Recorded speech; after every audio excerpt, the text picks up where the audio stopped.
All right, so in today's session, we start looking at the family of forecasting models called exponential smoothing. So yesterday we looked at some benchmarks of very simple models, and followed by time series linear regression. And today we are going to look at exponential smoothing families. So what we are going to cover is actually what exponential smoothing families are accounting for, what sort of systematic information they are capable of capturing. And then we look at the different formulations in terms of if they want to capture trend, how exponential smoothing models do it. If they want to capture seasonality, how they do it, what are the mechanism under the hood they implement to do it. And then we look at the taxonomy of different sort of models that we could have in exponential smoothing family. But we also look at one example later where we do this is something we did very briefly yesterday, but we repeat a lot of things actually we also covered yesterday in terms of how we specify models, how we produce forecast, how we extract information. And I will again show you how to produce forecast using normal distribution as an assumption, but also using bootstrapping, which means we are using non-Gaussian or not normal forecast distribution there. All right, so, well, the exponential smoothing family of actually methods are quite old. They go back to 1950s or possibly even earlier a little bit. And the idea is originated from, to have a model that is something between, let's say, a naive method and average method. Why? Because remember, what was naive method? So naive method use only the last observation. So if you think of this as a weighting system, so basically you give importance of weight to observations that you have in the time series. Naive method gives 100% weight to the last observation. But we had also an average method. And remember, when we talk about the average method, we said we take an average of all observation and we divide by number of observations. Again, here, we give equal weight to all observation. It doesn't matter if they are recent or they are very old. They all have the same weight. So the idea of exponential smoothing was, well, let's invent another way of using this information by giving weight to different observations, but in a way that more recent observations, they could have higher importance comparing to the older observations. And this is the idea of, the exponential smoothing. So they introduce a weighting procedure. So how observations in the time series, they get a weight and they define a mechanism for it, and they do it using, let's say, a parameter called the smoothing constant when we talk about this. So this is the original idea behind, why we need to have exponential smoothing family of models.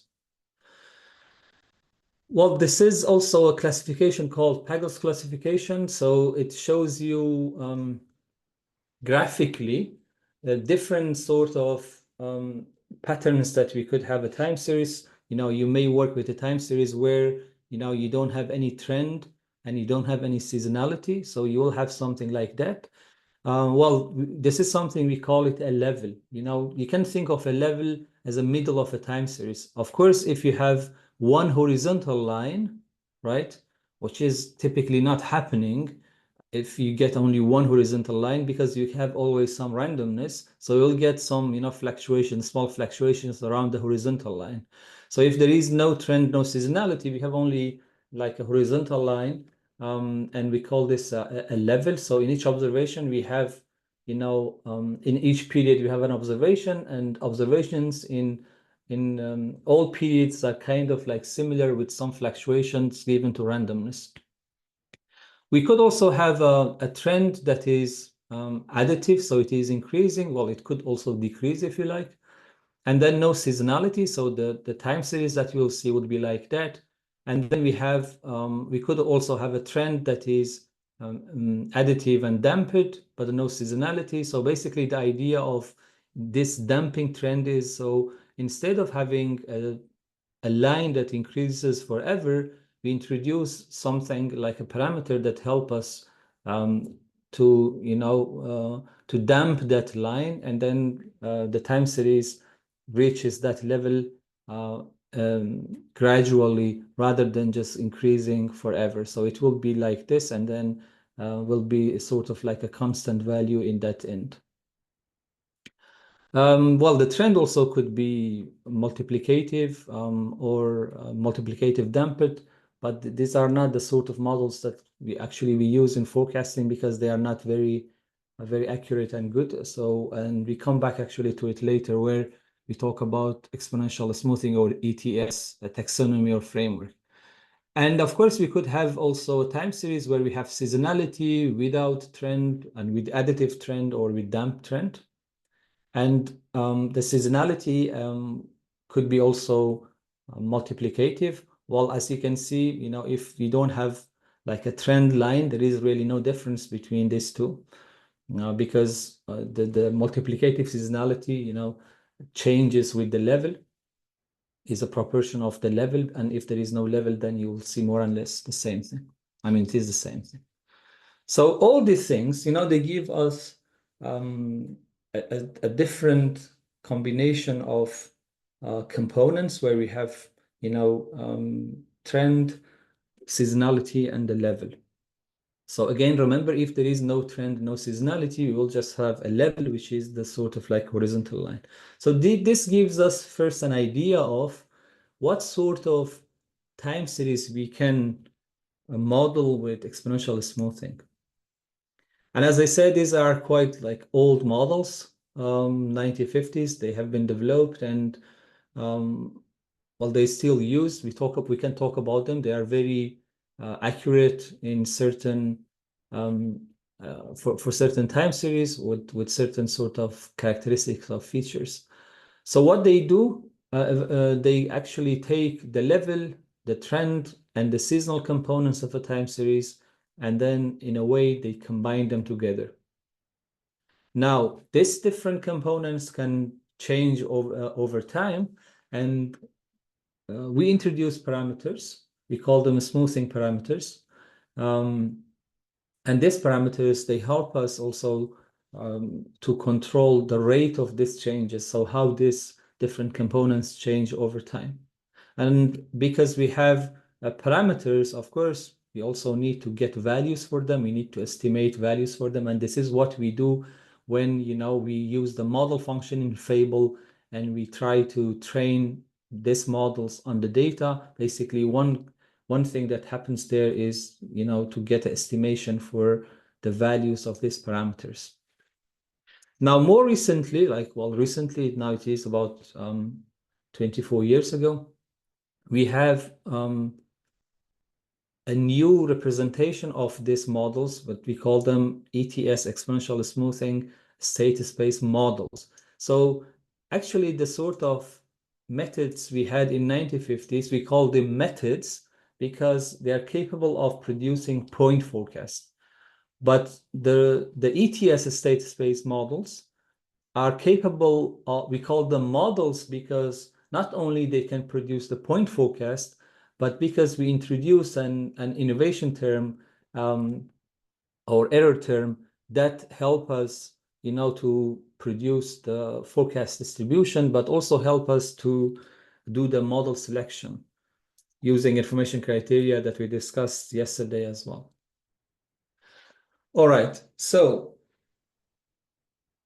we have a time series, and this time series may have different components, including a level, a trend, and seasonality. Now, we want a model that can capture this information, right? So that's the question we ask in exponential smoothing.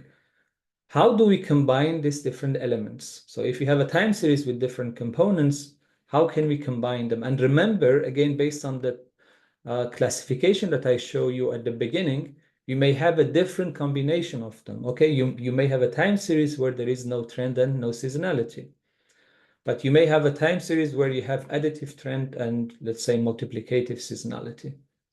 So the question that we ask in exponential smoothing is how to combine this different information or different elements. Well, we could combine them additively, so we have the level, B is for the slope or the trend, and S is for seasonal indices. So here, of course, we are interested in observation in period T, and then this observation in period T can be obtained, with using the summation of these three components that we have, plus like the error term. We could also have a multiplicative way of combining them. So instead of using the plus, we use LT minus 1 multiplied by BT minus 1 multiplied by ST minus M. And then here, because again, we have a multiplication, we instead of plus epsilon T, we have a multiplication of 1 plus epsilon T. M here, again, refers to the seasonality period. So if you have a monthly time series, M is 12. If you have a quarterly time series, M is 4.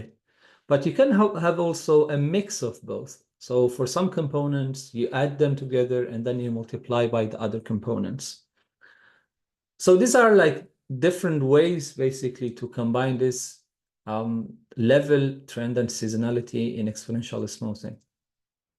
So another question that we should ask here is, well, these components, level, trend, and seasonality, can evolve or change over time, right?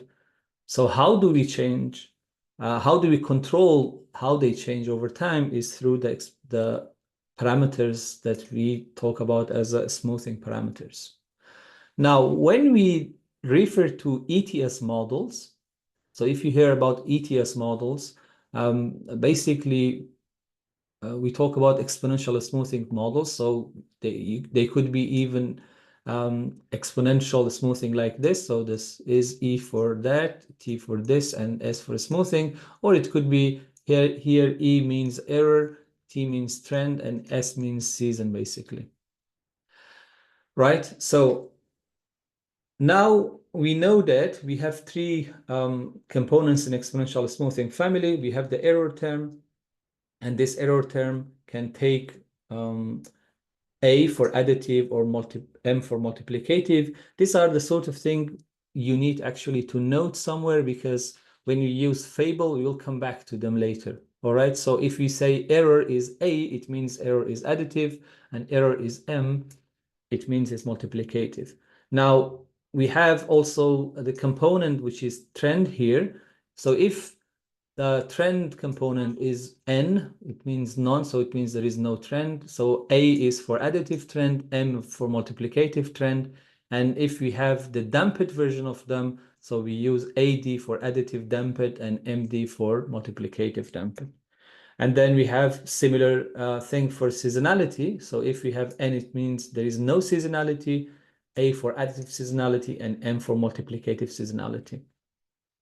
So these are the letters actually that we use them later in the fable, because there are specific functions for the ETS. So basically the model that we use later in fable is called ETS, as you can see it in capital letters.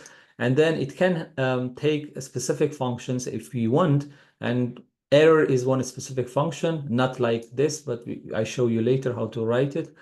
So error is one specific function that can take these different components. Trend is a specific function, and seasonality also a specific function, right? So you need to remember this, characters, what they mean when we use them in the function. All right, now let's look at some of these models. So if we have an ETS, so exponential smoothing, with additive trend, with additive error, no trend, and no seasonality, this is basically similar to a method that we initially had in exponential smoothing family called single or simple exponential smoothing.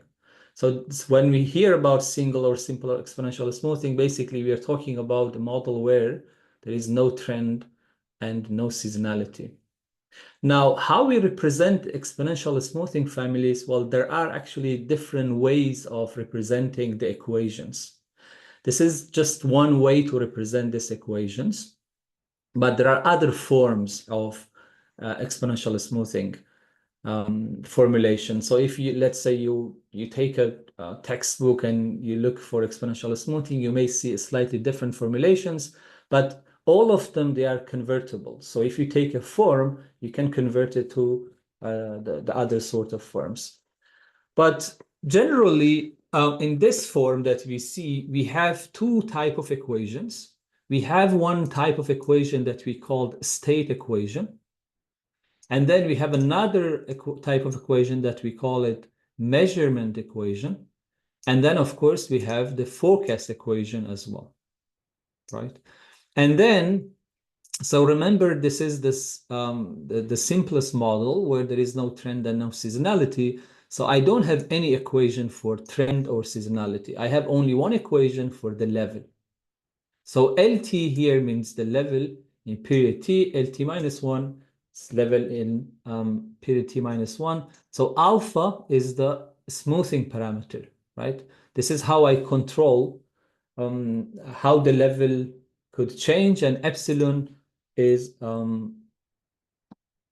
following a normal distribution with mean 0 and standard deviation of sigma, right? So I can also show you later in an Excel spreadsheet for this simple model how basically we estimate values, how we create fitted values, and how we create forecasts for this simple model. Now,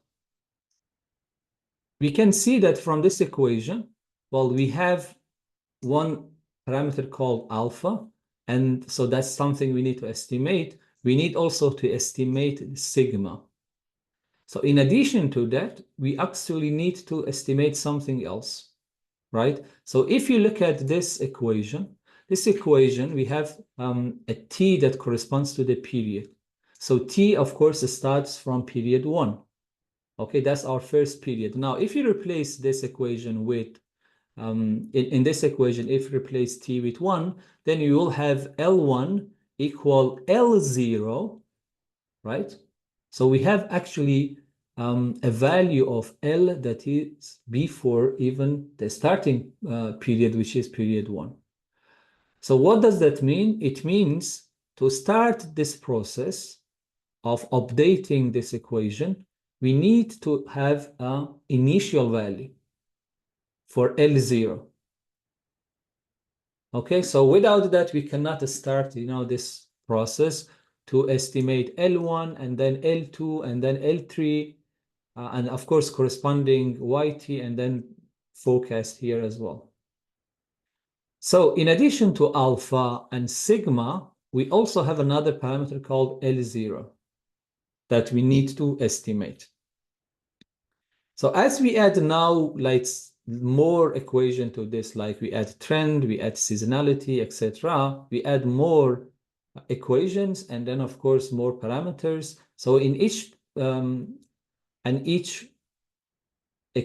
state equation that we add, we will see more parameters coming up, and of course the model becomes more complex as well.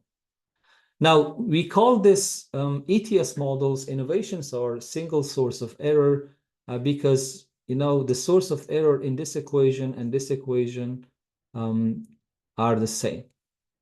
Okay, so they have the same error process, which is epsilon t. Well, there are models that they could have multiple source of errors, but this is not something we discuss in this training and the book as well. There are some other books they cover this as well.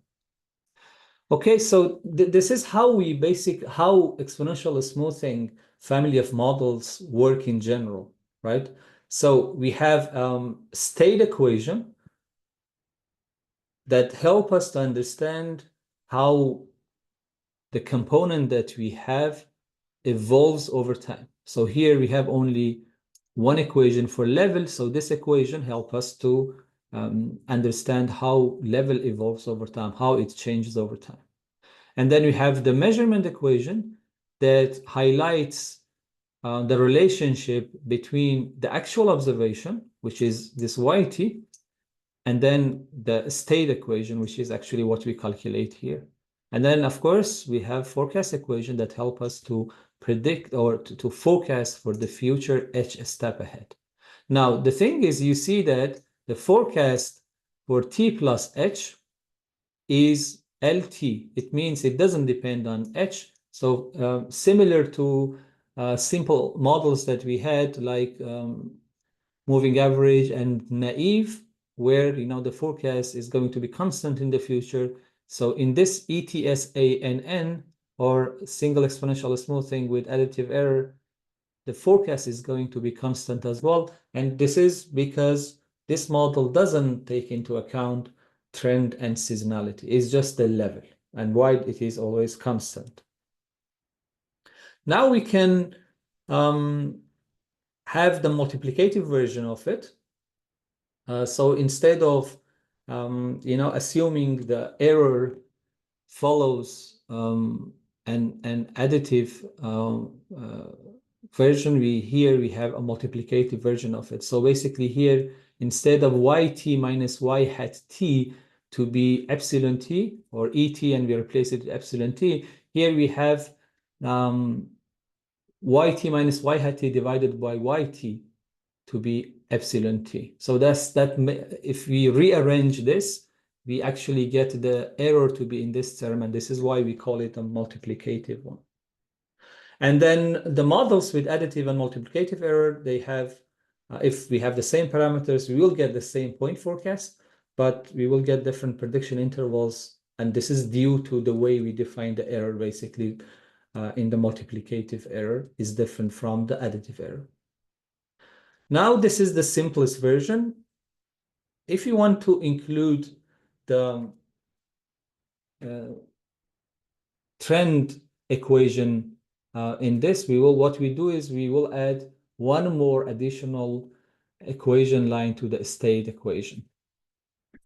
Right? So again, we can rewrite this in different ways. So now, in addition to the level, but remember now, because previously I didn't have any trend, now I have a trend. So in my equation, I have to also take that into account. So I have an equation for trend, which is BT. So it will be updated using a parameter called beta. And then now I need also to add this to my level equation, because the level now is something. So again, in each observation or each period, I have an observation. So in each period, I have an observation. And so remember, if there is no trend, that is like a horizontal line. Now, because there is a trend, so depending on whether I add values, so there is a change between consecutive periods. So, and I need to add this to account for that as well in my level. So the level changes not only because I have a previous estimation for the level, but now because I have also a value for the trend.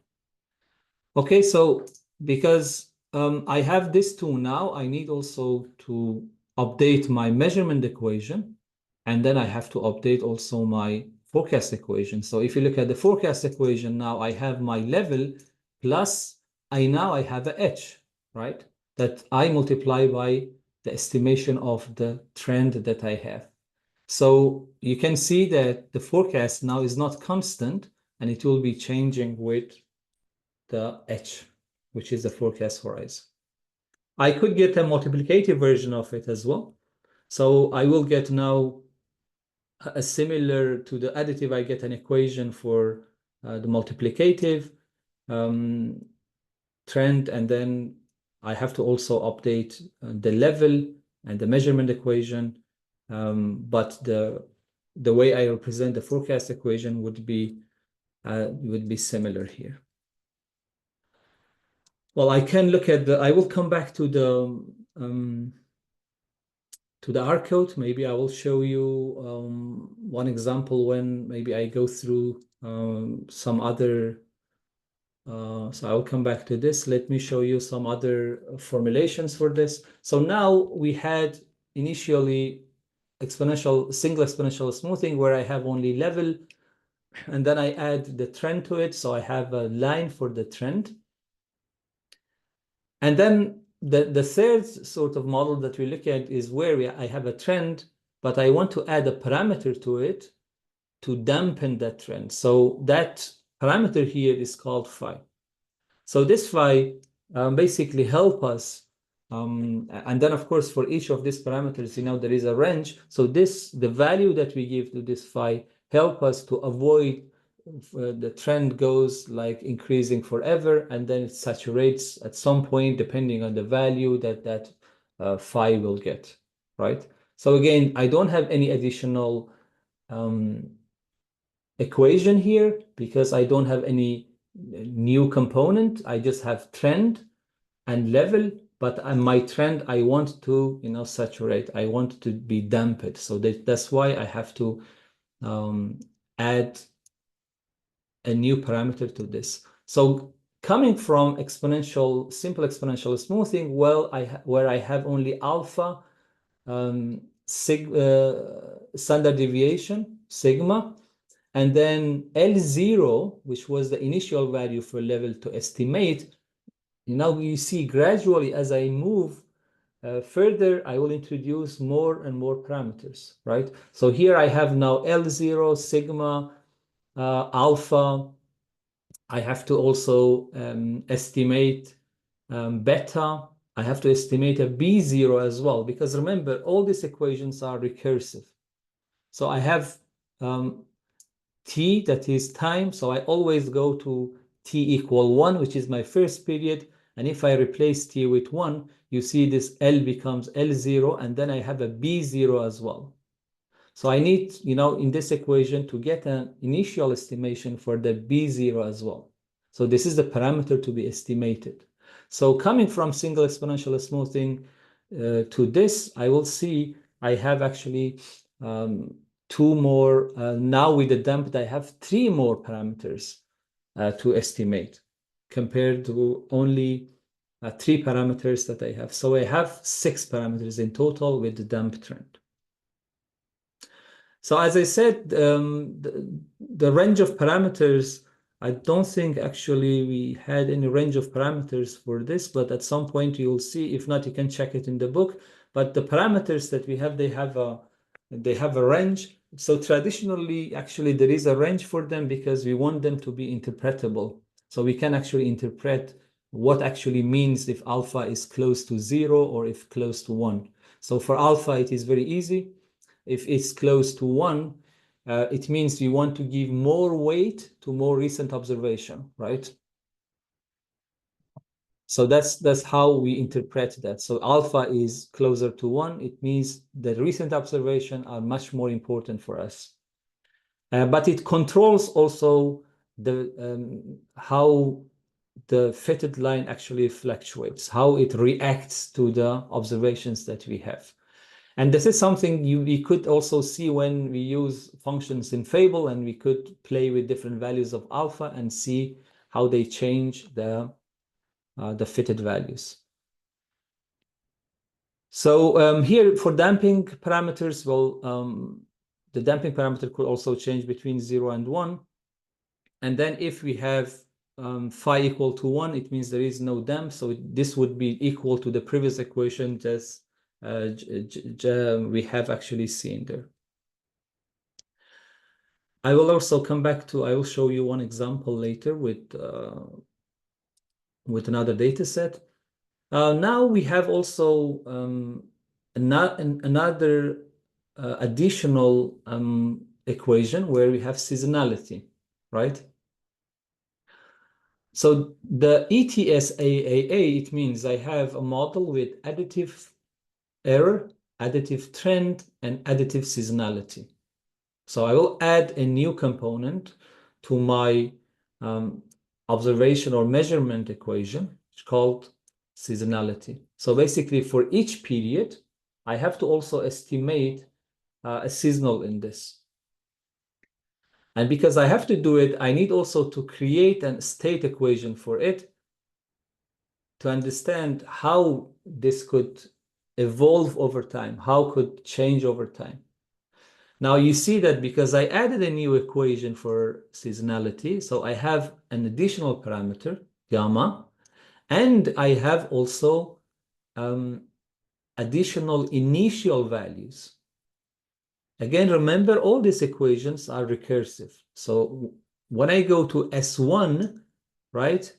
So if I replace this t with 1, so, and then I have st minus m. And what is m? Well, it depends on the granularity of your data, your time series.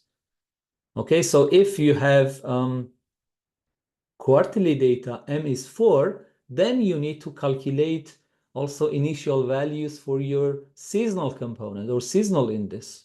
So here I have 1 minus m. So if you have M4, you need to get four initial value for seasonality as well. So you see, by adding now the seasonal components, I add again one more equation and more parameters to estimate. So I have a gamma to estimate, and I have 4 initial value for the seasonality to estimate as well. And still, I don't have damp here because I could also add damp to this, and then now this is basically the most complex exponential smoothing model that we can get. So here you can see the range of the parameters that I will discuss earlier as well. So this is where these parameters could lie, but we don't need to be worried too much about this because the algorithms that we discuss in ETS, it will take care of this. It will optimize the values for these parameters, and it will return them to us. This, typically you don't, go to the equation and manually change the value of this parameter. Well, in some exceptional circumstances, you may do it if you want somehow influence the way the forecasting is done. Rarely this could happen, so you can always trust the way the model works, and we talk about how the model estimates the parameters, right, in a minute as well.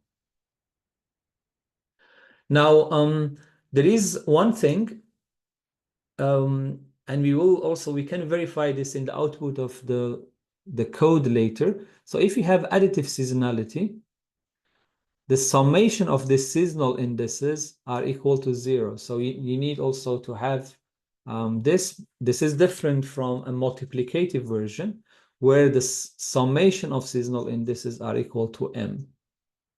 And again, m is changing whether you have a quarterly, monthly, or daily time series. So for each component that we have, we add one corresponding equation in the state equations, and then we add that also whether the component is multiplicative or additive to the observation equation, and that will be also represented in the forecast equation that we have for each component. I come back to the code later. Yeah, so if we go now to the taxonomy of the exponential smoothing models, so in exponential smoothing, we could have 2 types of additive or multiplicative error. So this is the E part. And for the trend and seasonal components, we have different combinations.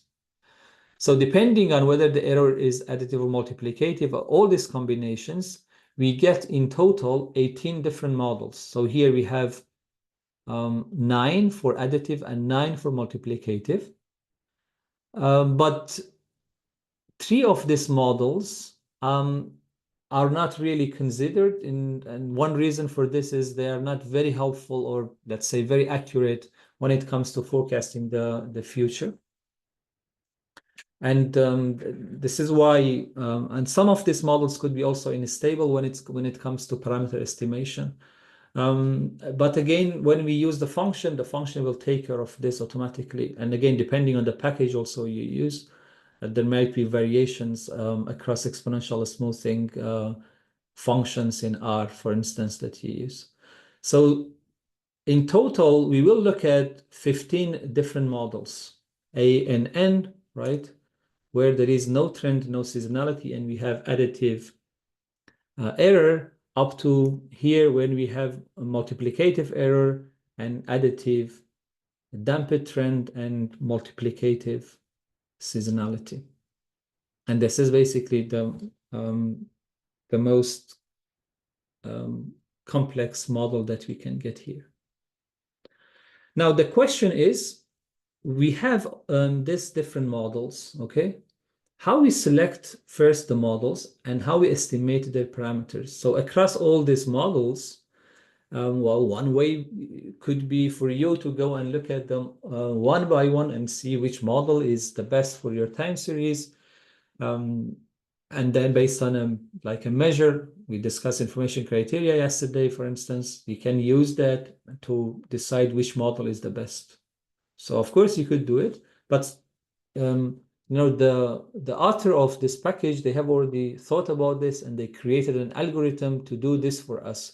So instead of looking them one by one, we can actually have a function that could look at all these possible models and see which model is suitable for the time series that we are trying to forecast. So how do we estimate the parameters, but how we also select the model that we have across these 15 different models? So first of all, remember we have different smoothing parameters, alpha, beta, gamma, and phi. These smoothing parameters help us to understand how these components evolve or change over time.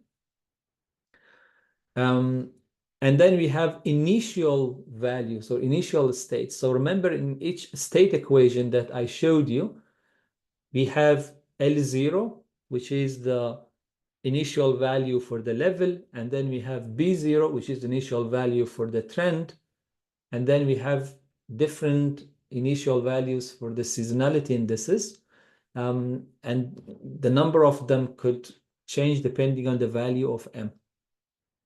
So these parameters and initial values could be estimated using maximum likelihood. So by maximizing the likelihood, basically, we are trying to say that we maximize the likelihood. It means the likelihood of the data coming from that specific model, all right?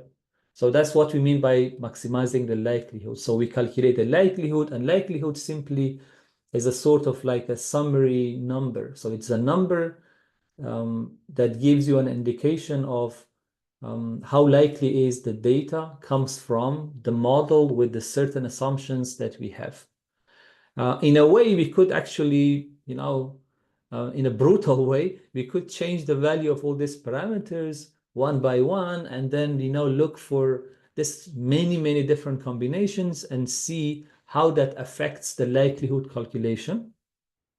And then based on this, see which one actually has the maximum likelihood. And this model would represent better, basically, our data.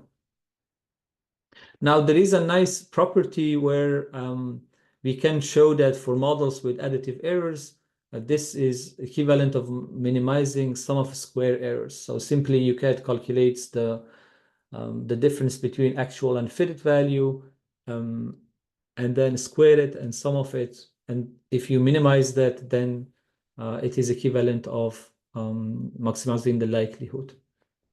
However, this is not the case for multiplicative errors. Okay, so this is how the parameters are estimated. Now, how we select the models? Well, we talk about AIC, AICC, and BIC yesterday.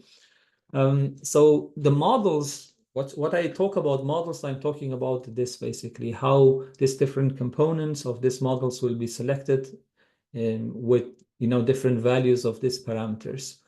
Actually, we do it using information criteria. Now, what is information criteria? So as you can see in information criteria, we have two components. This is one component, and then we have the second component. So the first component, the information criteria, refers to how good basically the fit is. And this is why I said we try to maximize the likelihood, which is this L here.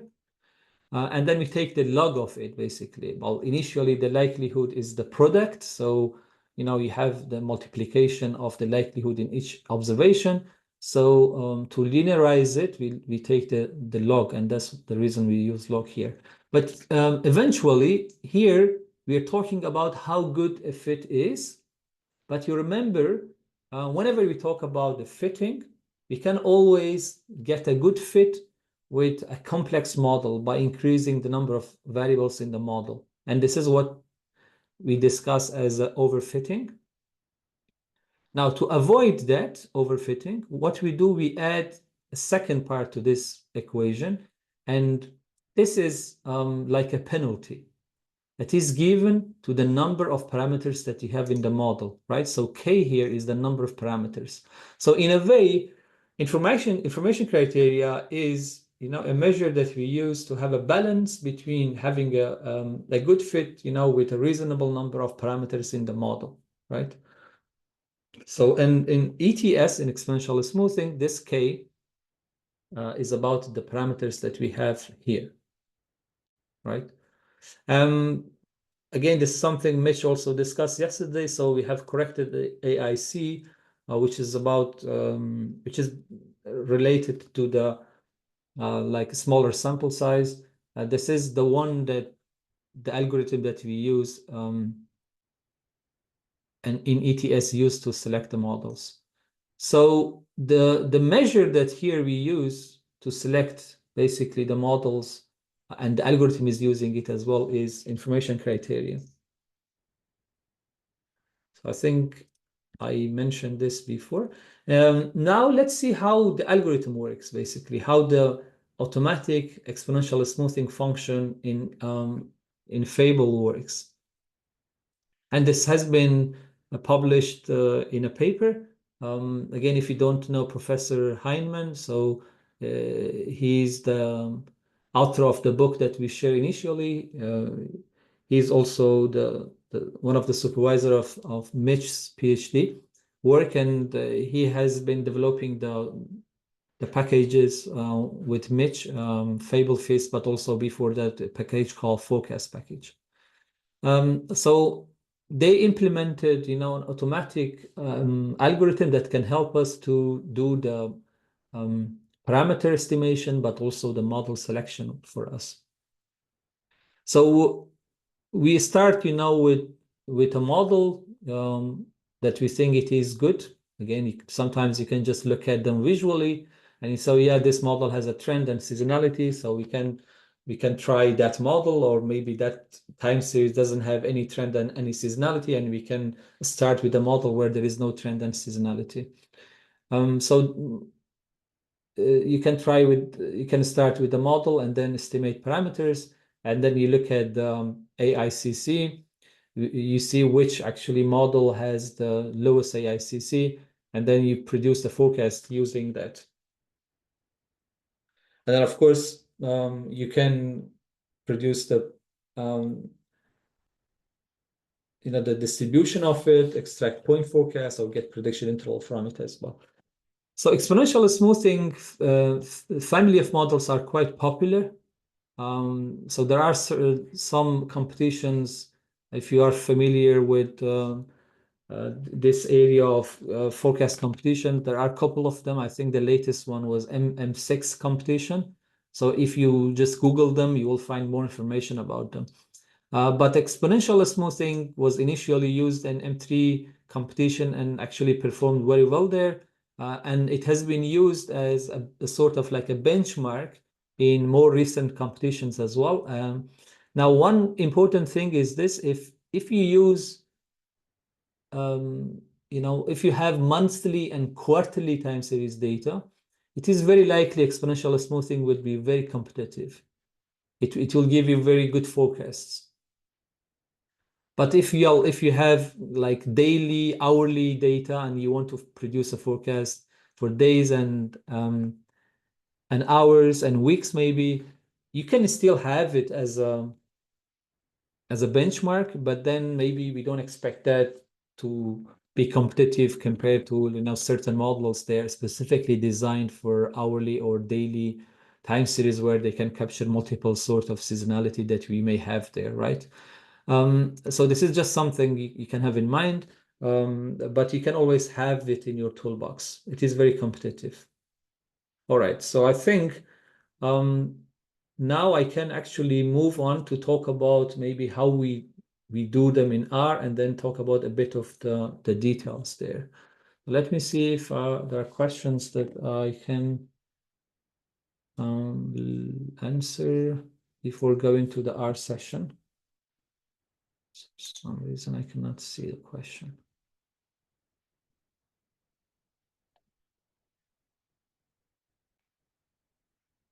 So is the level same as average? In a way, yeah, we could see that. Yeah. So if basically, again, if I don't know if I can use whiteboard, new whiteboard. I can. So I suppose you can see my screen. But yeah, if you have, let's say, a time series, this is Y, this is X axis. So, you know, if you had a time series just like that, okay, so there is no trend, no seasonality, you observe only a level. So basically it means you have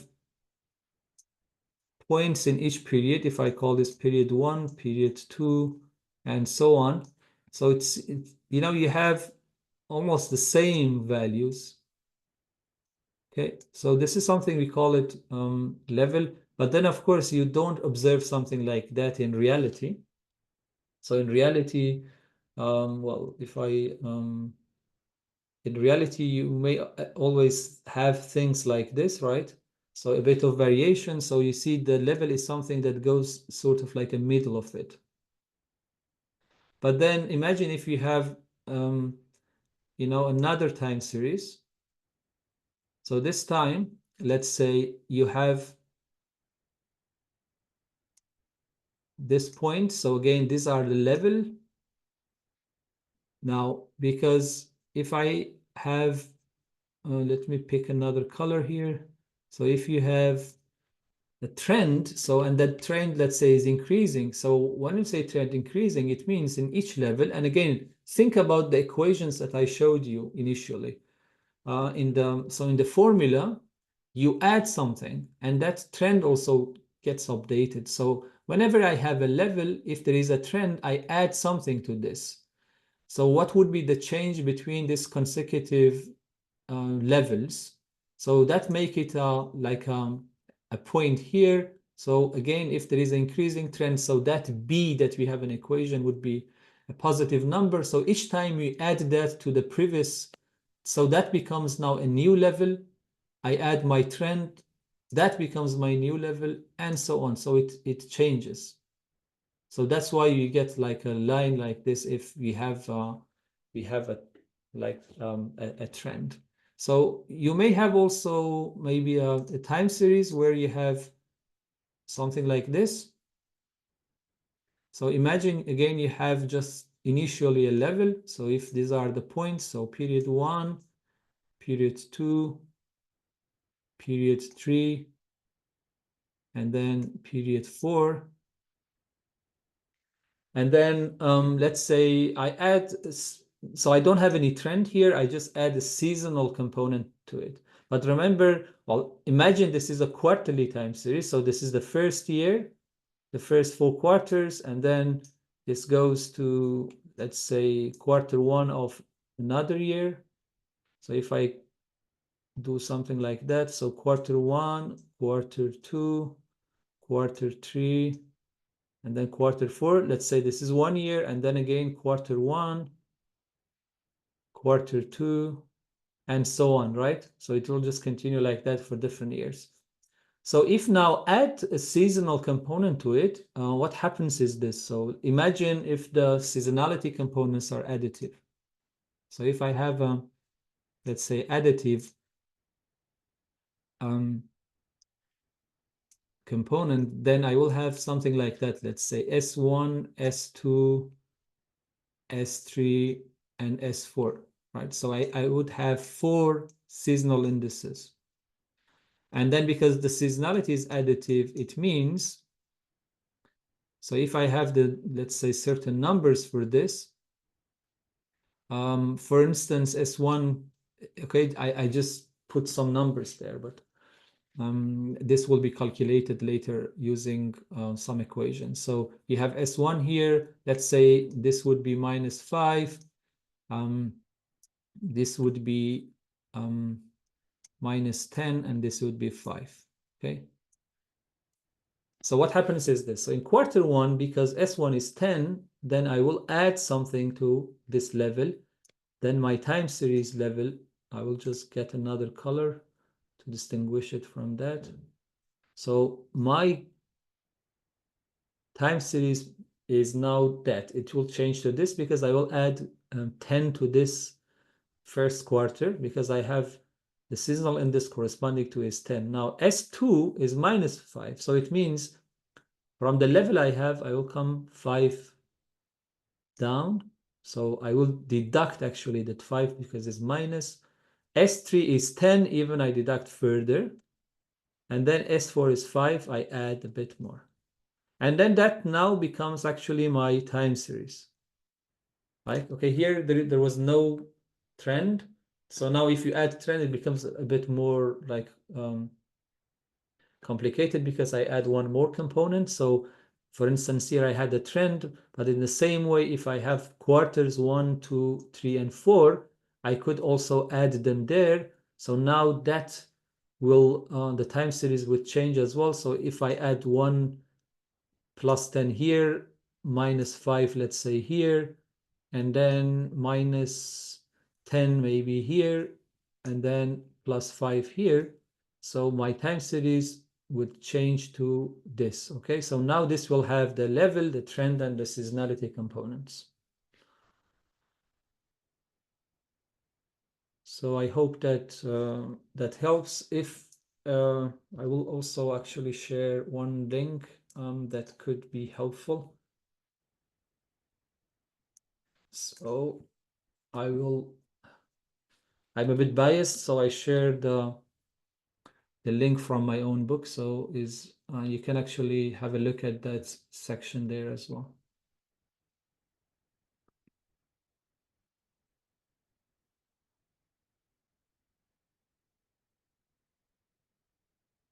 Why do we even consider models such as, what is NAIVR? I don't know actually what is this. Mitch, do you know what is this method? Could you say that again, sorry?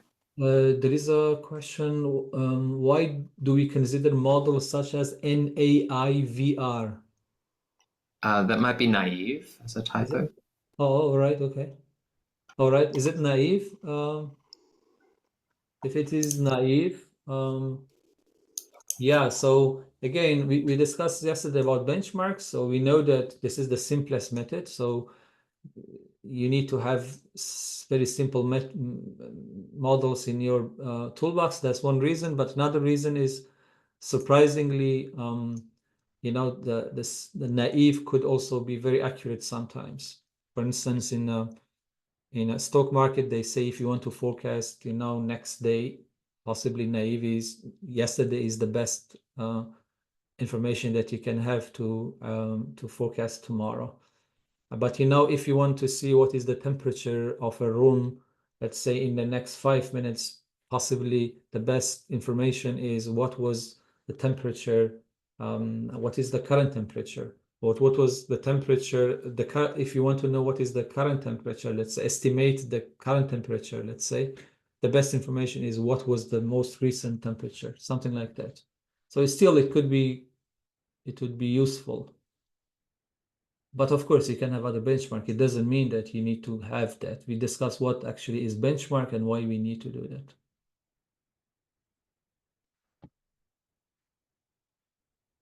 For AICC, what sample size is considered small? I don't know.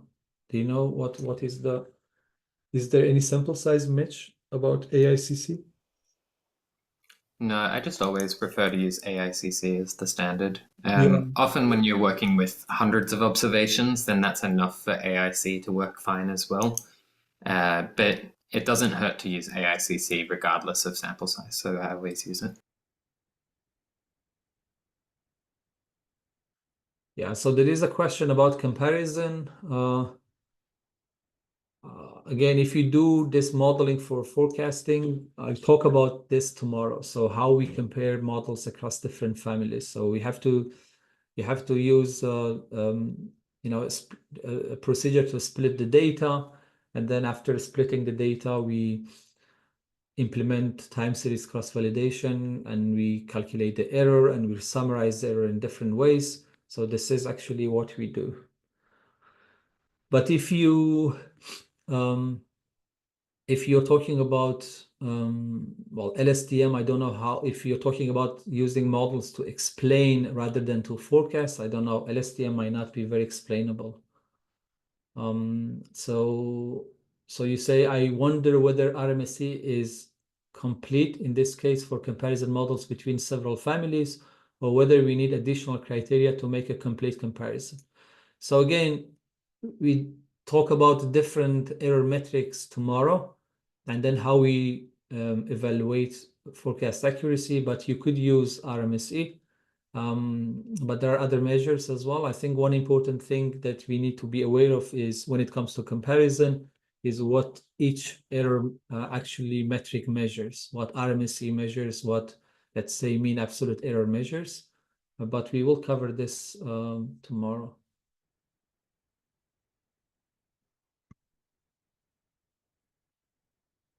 Yeah, but we haven't covered Box-Jenkins yet. So this is the next session. We talk about ARIMA, and I can tell you actually what Box-Jenkins is doing there as well. Oh yeah, sorry, that this was naive. Yeah, so Mitch was right, so that is fine. Yeah, so again, you said it's for forecasting. I think I answered the question, but hopefully if you join tomorrow, this will be the discussion for tomorrow. We have a very detailed discussion about forecast evaluation. So Erickson, you raise your hand. Do you want to ask a question, or?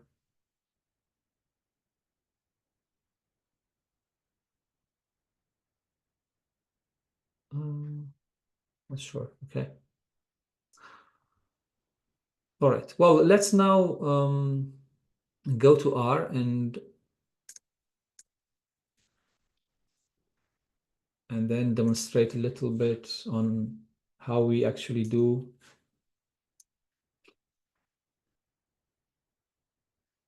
how we do this with R. Okay, so well, we need to bring the library that we need, FPP3 there, and then I can use the same sort of data that we were using yesterday, but again, this could be any data.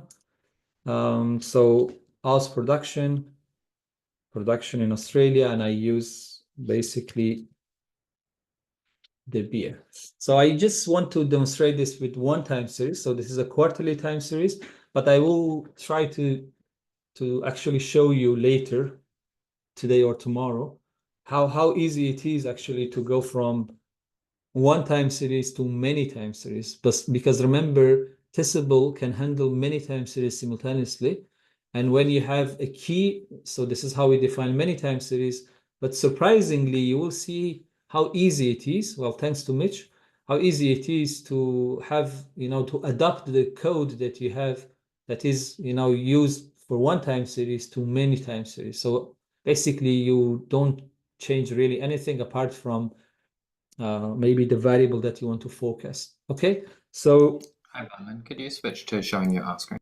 oh, sorry, yeah, okay. This is still showing that one.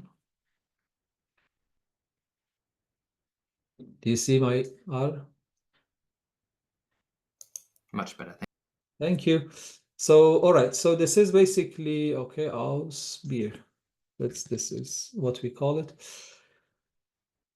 So I have now one time series. So this is a testable, a quarterly time series, and I just use this to basically forecast 4 quarters, or which is a year, or it could be more. So you remember how we do it with simple models from yesterday? It is going to be very similar now, right? So what happens is I start with my testable that contains the data that I wanted to use for forecasting. So what is going to be the next function that I use is the model. Okay, so I take my testable, I pass it with a pipe to the model function, and then I will provide a name, and then the function that we need for exponential smoothing family is called ETS. Okay? And inside, I will put the column name that I want to use for forecasting, or I want to forecast it. As simple as that. Now, if I don't provide anything here, so you remember when we have formula, we have response variable, which is the variable I want to forecast. And after that, I could have a tilde and then terms, right? But if I don't do anything, I just leave it to be the response variable. So that means we leave the model selection and parameter estimation and everything to the algorithm. And this is what I explained what algorithm it does. Well, basically it calculates the AICs, and then we see which variable has the minimum AIC, and then it will return that one as the best model for your time series. Okay, so I will give this a name, call it fit beer. So this would be my model table. So if I run this and I look at this, you'll see I have one column and one row in my model table. I think yesterday I showed you why we do this, but let me just tell you what is the difference. So if I run it now as it is, so the first thing I always put in the model is the name of the column. Now, this is a name you provide, okay? It's your choice. But if you don't do it, let's see what happens. So if you don't do it, this is actually what you see.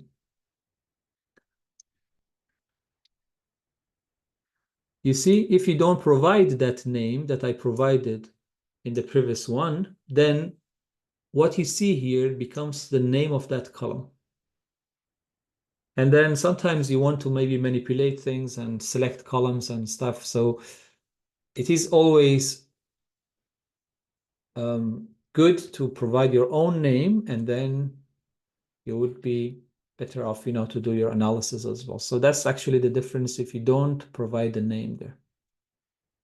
So this is basically how we train the model and the data. And then in terms of how we forecast it, well, we take our model table, which is what we see here, and then we pass it to the forecast function. And then let's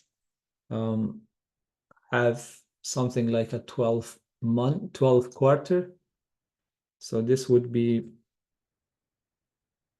the name I give to this. And if I check what is inside this, you see that it is my fable or forecast table. So I have a list of models here. I have only one for now.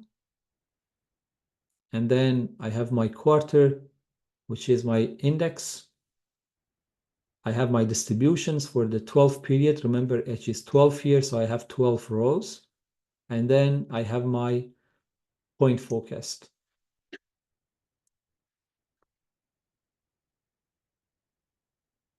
So this is typically what you do really to produce a forecast using exponential smoothing. Now, yesterday, we actually showed you there are a couple of functions that could be quite helpful when it comes to looking at your Mabel, right? Do you remember them? What are the functions that we could use to look at? I can actually check my chat if you see. What are the functions that you use to check what is basically inside this, or in a way to unpack what is inside this object? Yeah, and yes, report, tidy, glance. Yeah, absolutely. There are, I think, there was one more called augment, if you like. That there is one more that I introduced this today. I don't know if we did actually we used it yesterday or not. But I will take my Mabel and I put it inside the report. So if you look at the report, basically it returns first the model. So in the first line, it tells you which model was selected among, the list that I show you from the ETS taxonomy. So here we have an ETS with multiplicative error, additive trend, and multiplicative seasonality. And then here we have the estimation for the parameters, for the smoothing parameters, alpha, beta, and gamma.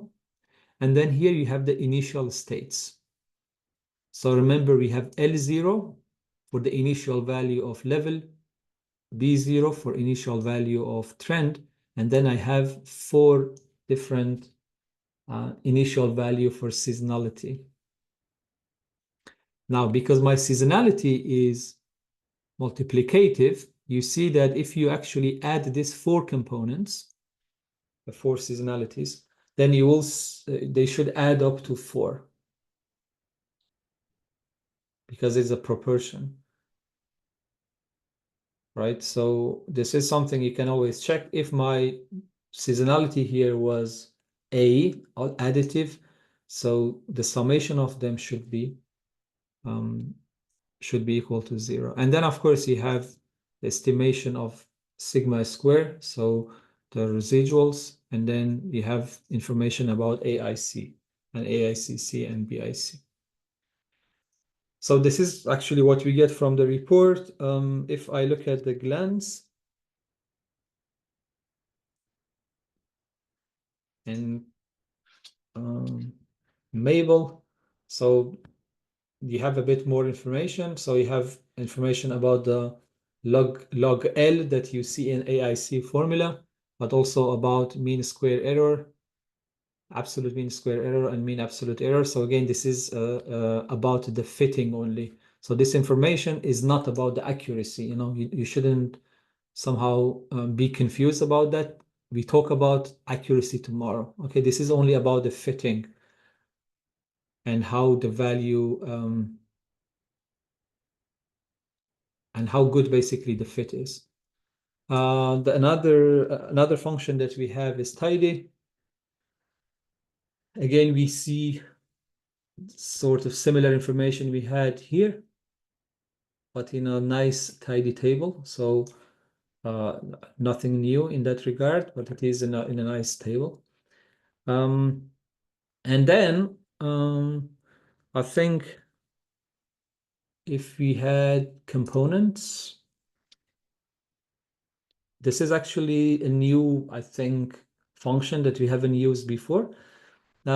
This is really interesting because if you are really curious and you have time, you could go to FPP3 book, let's say, that we have it also online for free, I would say. And let me just actually bring that, because it's quite interesting. If you have time to do this exercise yourself, it will help you to really understand how we do things in exponential smoothing. So basically, you can take any of these formulas. You can start with the simplest one and then go to the beginning of the time series and replace t with 1.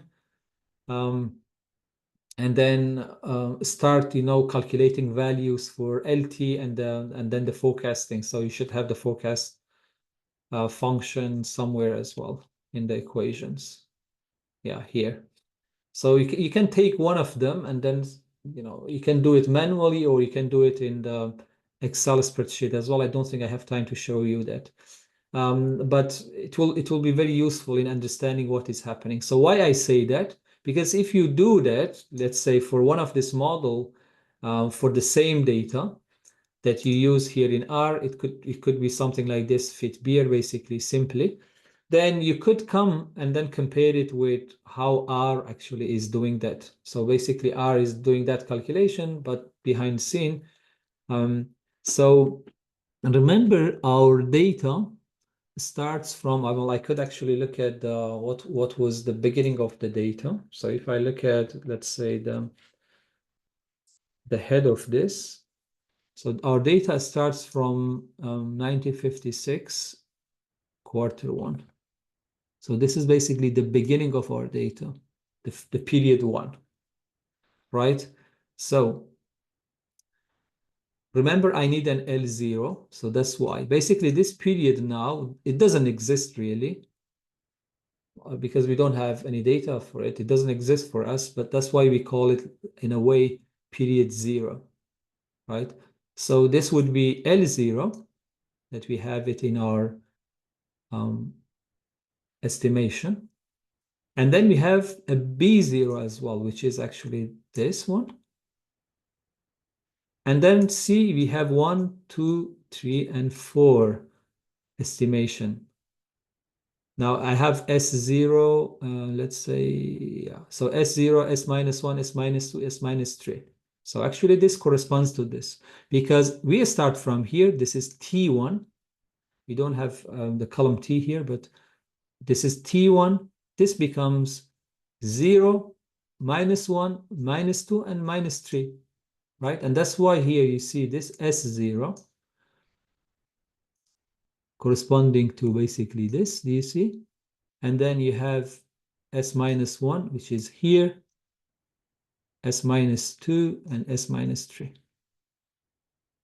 Okay? So if you use components, you will see all the information that we have in the equations in the book, right? So we have the observation, we have the level, we have the slope. So this level corresponds to LT in the state equation. A slope corresponds to the BT, and season, this column, corresponds to ST, right? So again, if I show you here, basically this is what we have. So now in this one, in this example, so we have all this level, slope, and seasonal. So basically, where is the model? The model that we have here was this one, M, A, and M. So if we ignore the first one for now, we have additive trend and multiplicative seasonality. So the sort of equations that you see here. So you see we have one equation for LT, one equation for BT, one equation for ST, and actually this corresponds exactly to these 3 columns that we have. And that's why I said the calculation is recursive. Now we have the initial values. I can calculate L1, and then B1, and then I can update my seasonal indices now for each quarter as well, Q1, Q2, Q3, and Q4. And then I could actually go through all this calculation from the beginning to the end. And this is super helpful to really understand how the mechanism is working here. So this is what you need to extract, if you like, to understand the information that is inside the model table. Now, I could do more thing here. So I could also add more, let's say, I just call it exponential smoothing 1. It is not the best name in the world, but you could update the name as well later. So for instance, I want to add the specific functions that I said earlier. We could have 3 specific function, trend, and then season, right? And then this is where I need those characters. So for instance, I could specify this method here. I say I want my error term to be additive. I want my seasonality to be additive. Sorry, my trend to be additive and my seasonality to be additive, for instance, right? So if I do that, sorry, this one should be that. So they need to be, inside the quotation marks. So those characters that you provide there. So let's say if I look at the glance, see what I see here. So if you look at the AI CC, so this one has 2355, 2397. So it increased slightly.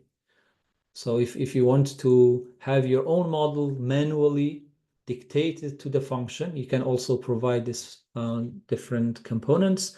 And there are many more actually information in each of this, like many arguments that you could provide. For instance, if you check the trend, you could see, well, if you check, let's say, the function itself, so the ETS, so here you see a lot of information about what you can specify here.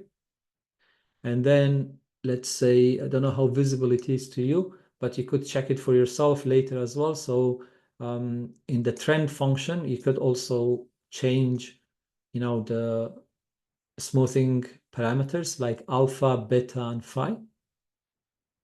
So if you want to have a specific alpha, you can do it. And sometimes you could actually do this kind of thing just to see how different values of alpha may affect, I don't know, the fitting value, for instance. So if you want, you could also add an argument here called alpha, not in capital letter, by the way. So I don't know, alpha could be 0.1, for instance. So this is something I need to change. For instance, if I change this to n and no seasonality, and then have alpha for 1, let's see if I look at the glance, I think it became actually worse compared to the previous one even. So if I say there is no trend, no seasonality, and alpha is 0.1, for instance. So you can see in the functions here, for the trend and for the season, you can have also manually put what sort of parameters that you want. But as I said, in many cases, you don't really need to do it. So you can just leave the model, if you like, to decide what is the most appropriate model function and the parameters for it. And of course, if you like, now we could add more. We could add the other sort of models that we have previously. So I will add a seasonal naive here, for instance. And then I could also add, let's say, an average. So by doing this now, and as we do the forecasting and as we do the, oh, sorry, this should be here, not that one. This.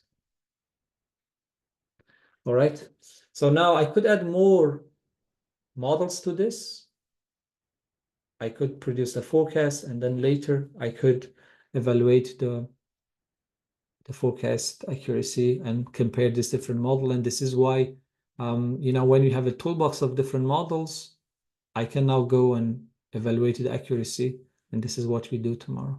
So this is really the core part of what we need to know for the exponential smoothing. So remember, if you have just the function and the variable that you want to forecast without any sort of a specific function here, so it means you leave it to the algorithm to decide which model is the best one. And I showed you how we extract that information initially here. And if you want to precise the component yourself, whether you want to impose, you want to see a model, let's say, without trend and with seasonality, for instance. So you have to come here and use this three specific functions, if you like, or maybe not all of them. And if you want to provide information or provide a specific value about the smoothing constant, so for alpha, beta and phi. So alpha is about how level changes, beta is about how trend changes, and phi is about the damping. So if you want to change those information, you have to come and provide the value for them. And then if you want to change how or control how smoothing of seasonality change, so you can also change gamma there. So how to control the change of seasonality indices over time, right?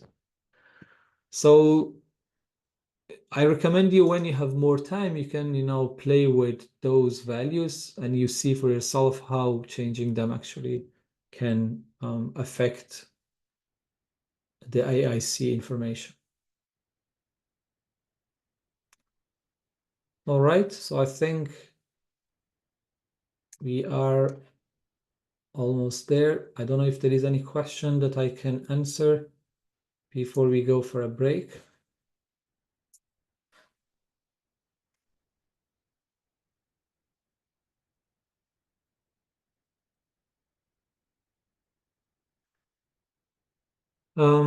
So in terms of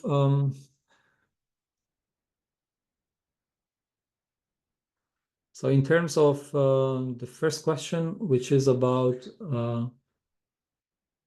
the second question about report, glance, and tidy. So remember, these are functions designed basically for us in these packages to extract information that is in the object in the Mabel object, right? So again, if I share my screen here,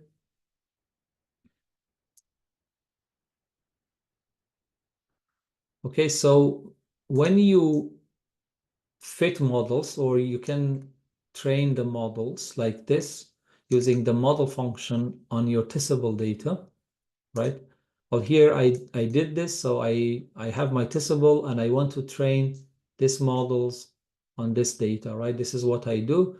So I put the result of this. So if I just run this, basically, I will get this, right? So I put this with assignment inside that. And this is basically, it becomes an object and it contains, let's say, certain information. Now, if I just run this like this, I don't see anything. But if I go and double click on this and select it and run it, I just see, well, I have 4 models. So it means I have fitted 4 models on the data.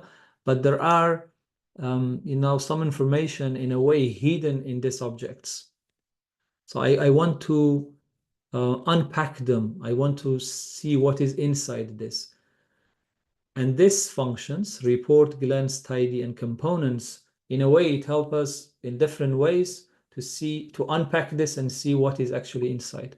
And as you can see, the information is about, I don't know actually what happened. Oh, I think I run it. ETS beer. Yeah, okay, they don't have anything there.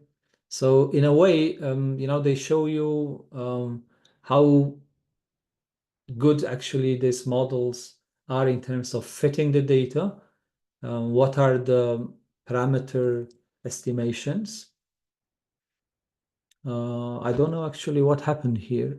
Oh yeah, okay. So they don't have any sort of statistics here. Standard deviation. So these are for, not sure actually what is happening here, this NAs. Let me see. There's no p-values for the ETS coefficients. You have the column estimate for the estimated coefficient. Is there any reason for that? Or we don't calculate the test statistic for this, the standard errors. Yeah, sure.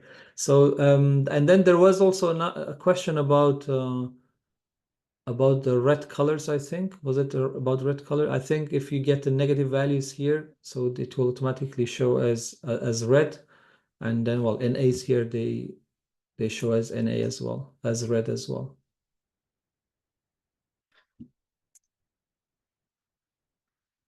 Okay, so that's about basically this function. So you need them in Fable, right?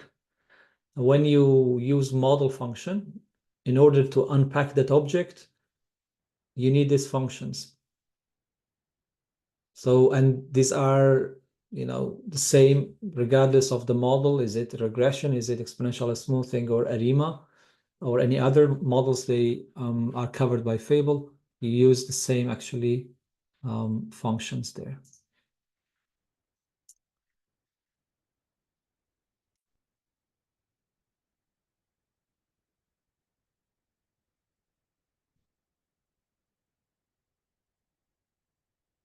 So let me see what I don't know actually what summary does here in if you use summary with the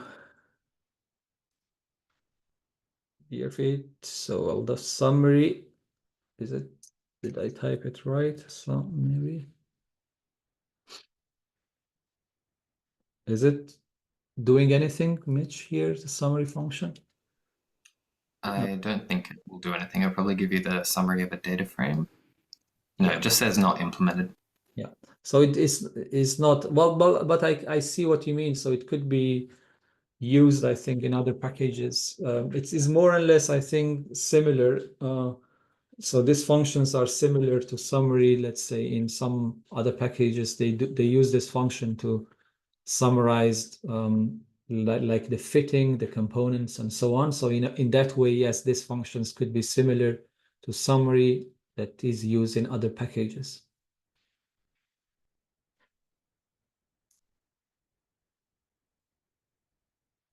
Okay.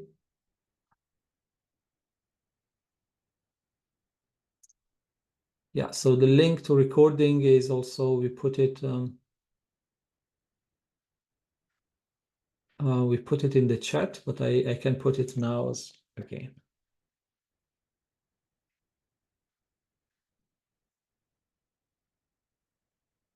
So here it is. So here is the link to the website, and you can find all recordings there. Okay, so before we continue, so there is one question I want to answer, and I will give a summary of what we covered here, and then I will discuss ARIMA models as well. So there is a question here in the Q&A. In the state equation, how can we explain alpha and beta reported to trend of and level?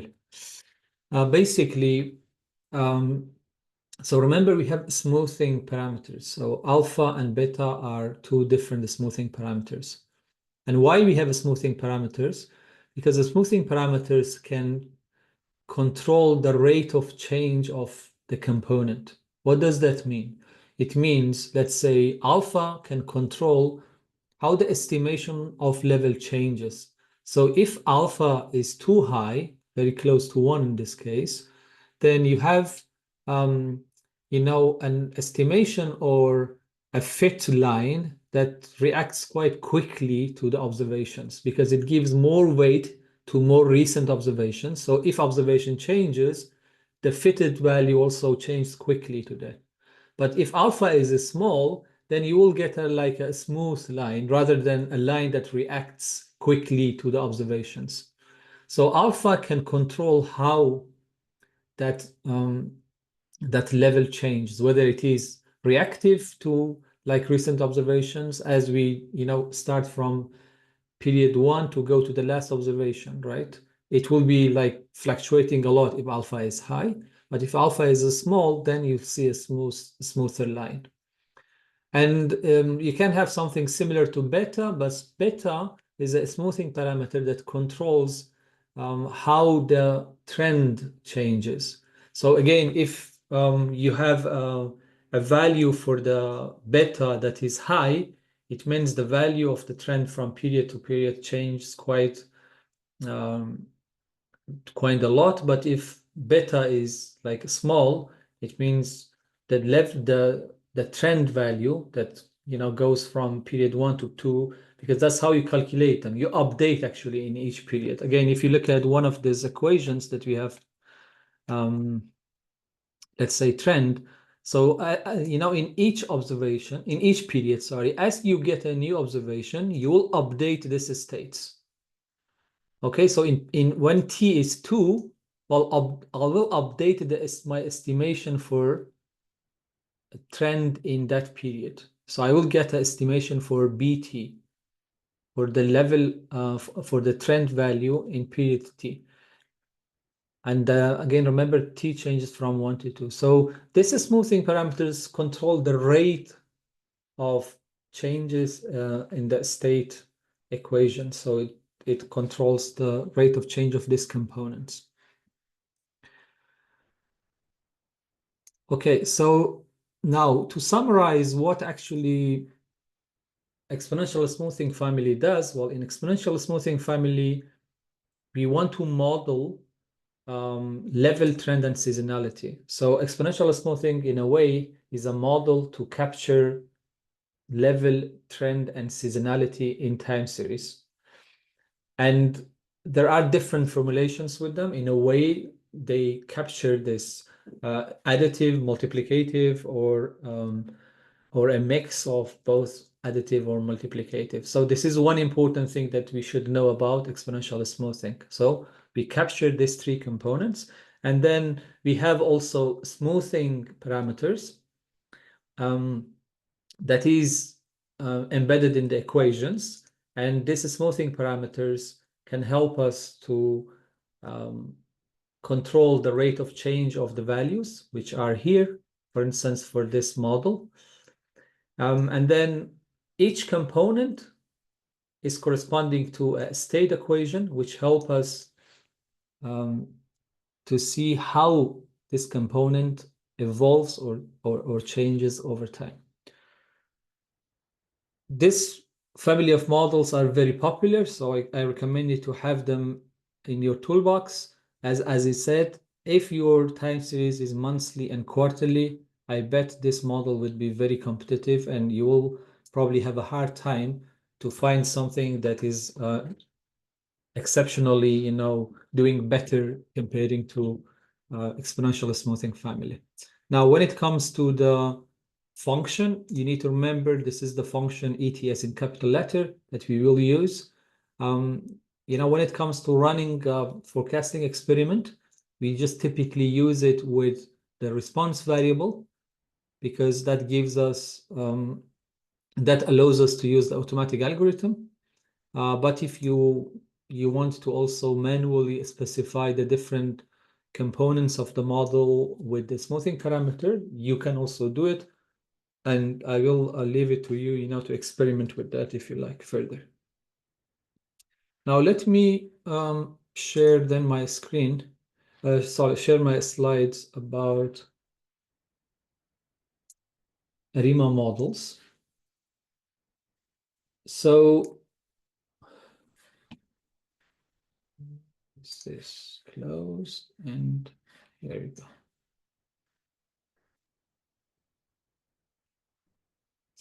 Okay, so when it comes to exponential smoothing, so ETS model only captures these three components that I mentioned. Okay, trend, level, trend, and seasonality. So there wouldn't be any predictor in an ETS model. You can add predictor using TSLM, which was the time series linear model, if you like. We talk about ARIMA now. There is a way also to add predictors to ARIMA, but that is actually another type of model that is known as dynamic regression. Okay, so I suppose you can see my slides.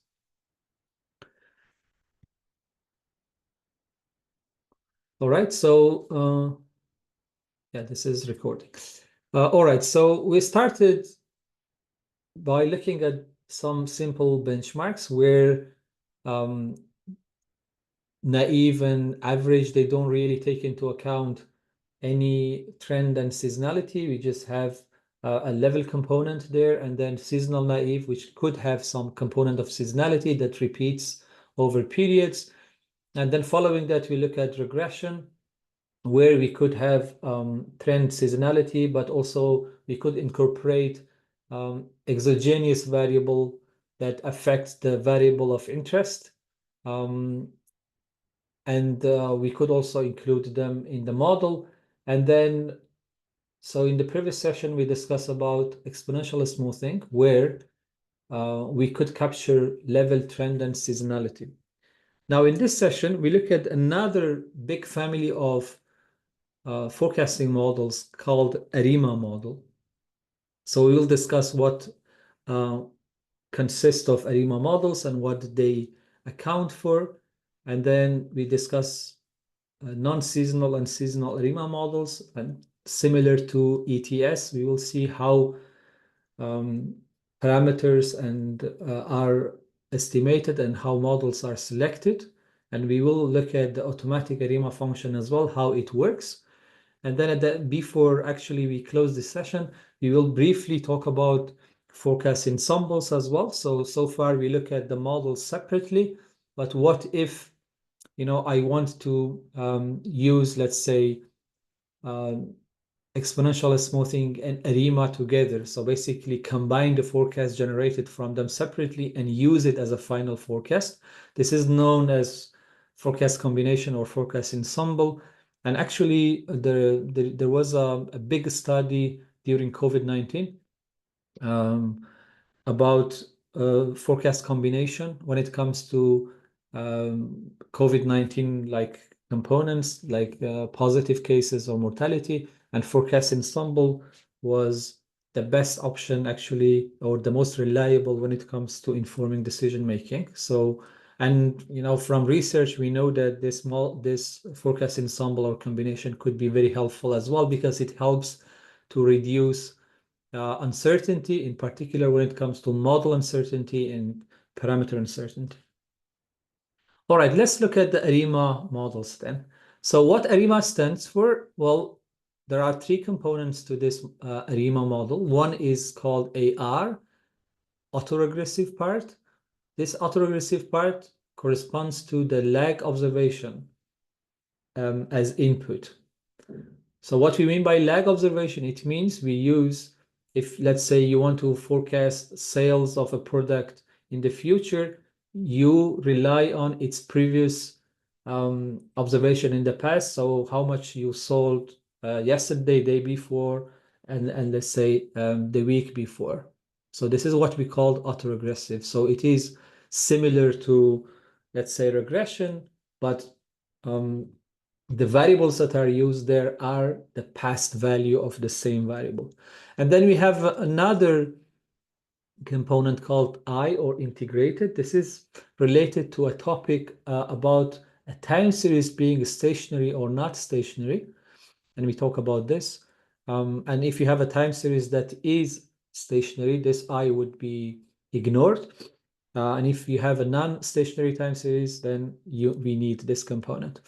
And we have the last part of this ARIMA, which is MA, called moving average. I just have to highlight that you shouldn't confuse this term with, there is a smoothing method.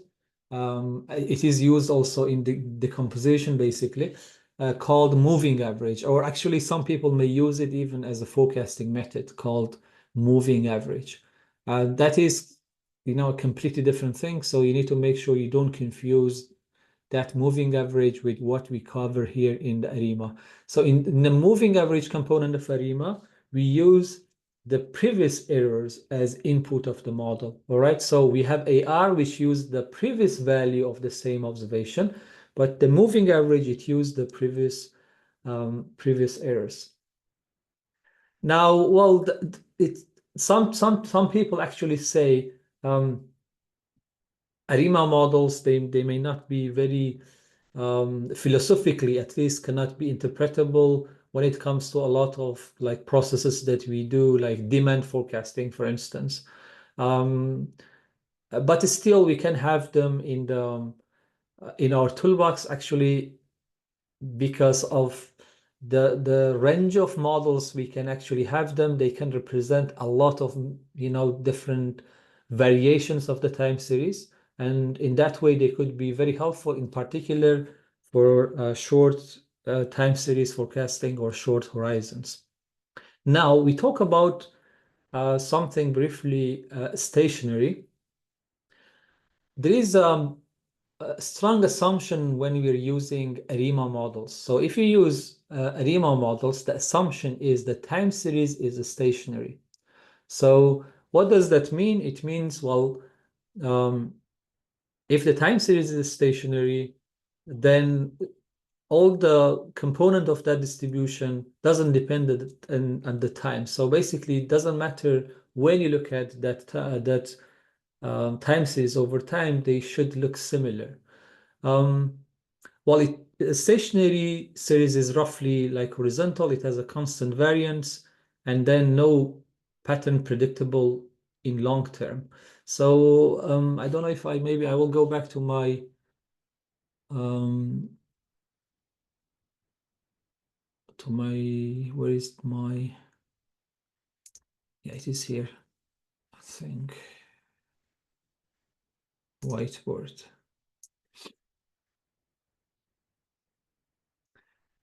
And there are different actually types of stationarity as well, non-stationarity as well. But I think here just very briefly, so to tell you, for instance, if you have a time series like this, and then you have another one like this. So, if you have, let's say, a time series, it doesn't matter where you look at it. This is the first period and this is the period T, they should look similar, right? But if you have, like, let's say, a time series like this, right? So you can see that if you look at this here and then here, they don't look actually similar, right? They are slightly different. So that's actually what we mean by the definition of that, the definition of the distribution, looking at each time t, and they should look similar.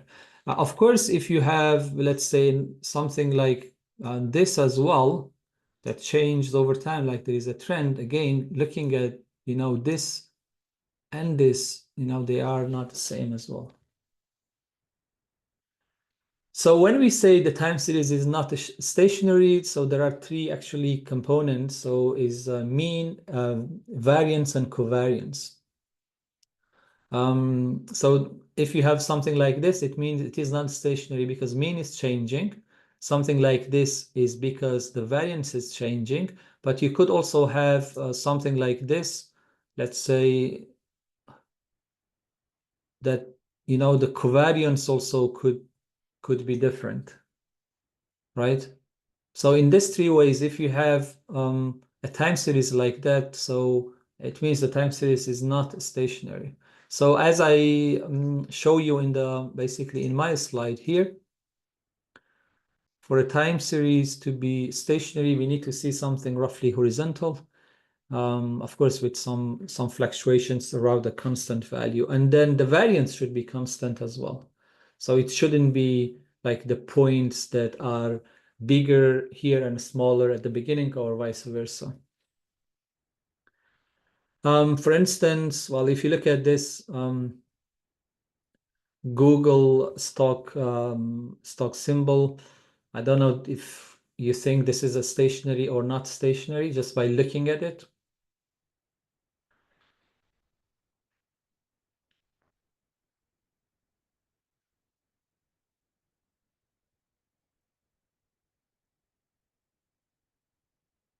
It seems like this is not really what we defined here as a roughly horizontal and constant variance. And then it seems like it does depends on time. What about this one? This one, it seems like a more stationary one. So comparing to the previous one. And of course, we made a difference here. And I talk about actually what the differencing means. So if you have a time series, And that time series is non-stationary. So, if you have a time series that has trend and seasonality, by definition, actually, they are non-stationary.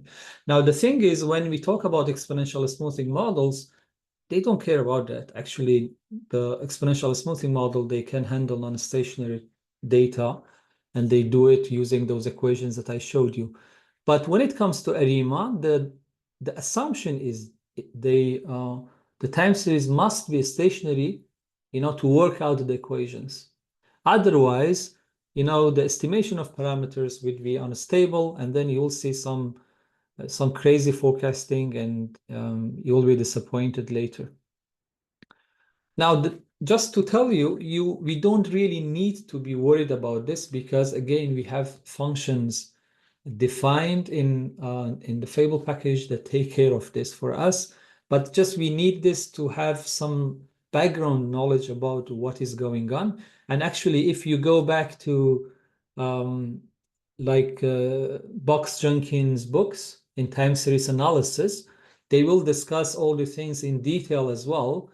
But here they use the knowledge of Box-Jenkins' book in terms of how we do the differencing to make the non-stationary time series stationary, and then how we pick different elements of it and we put it in the algorithm. So we don't really need to be worried about how we do it, but it is good if you are aware of actually what is going on behind the scene. So if you have a time series that is not stationary, then we have to do something to make it stationary. And the first thing that we should do is something we call it differencing. So by differencing, we mean we have a time series that starts from period 1 to period yt. And then, of course, you have 1, 2, 3, up to yt minus 1, yt. When we want to do the differencing, we simply deduct the consecutive or adjacent periods. So if you have a value in yt and value in yt minus 1, you calculate yt minus 1. And by doing this, you calculate basically the difference between adjacent periods. And so if you do that, and you do it actually using this function called difference, then what you get a new time series. But this new time series is the change between observations, because they are one period apart, and you calculate the difference between them, so you see the change. So in a way, you can interpret this as a change in the time series when you do the differencing. Now, sometimes you may need, as I said, if you have a time series that is stationary, you don't do differencing. Sometimes if it is non-stationary, so you start by doing one differencing. Sometimes you may need to do a second differencing. It means you do the first differencing and then use that time series that you just created and applied another difference to that one. That's what we mean by second differencing. But sometimes that's not also necessary, but in practical term, that is possibly the biggest, differencing that you may need. You can also do the differencing with like seasonal periods, because this differencing that I just mentioned, they are between adjacent periods, but you may also do differencing between when you have seasonality. So instead of calculating the difference between adjacent periods, you calculate the difference between, let's say, a year. If you have monthly data, so you calculate the difference between January 2024 and January 2023, February 2024, February 2023. And you can also have that seasonal differencing there.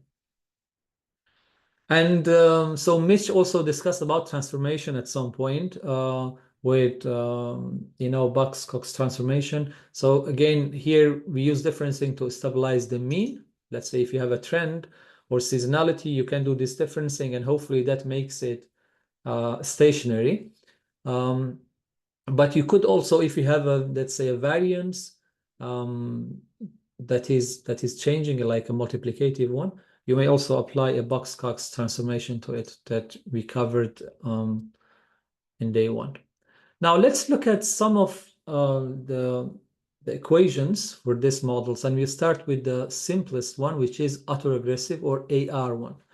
So this is the equation for AR1. As you can see, it is quite similar to what we had in a regression. So what is different here?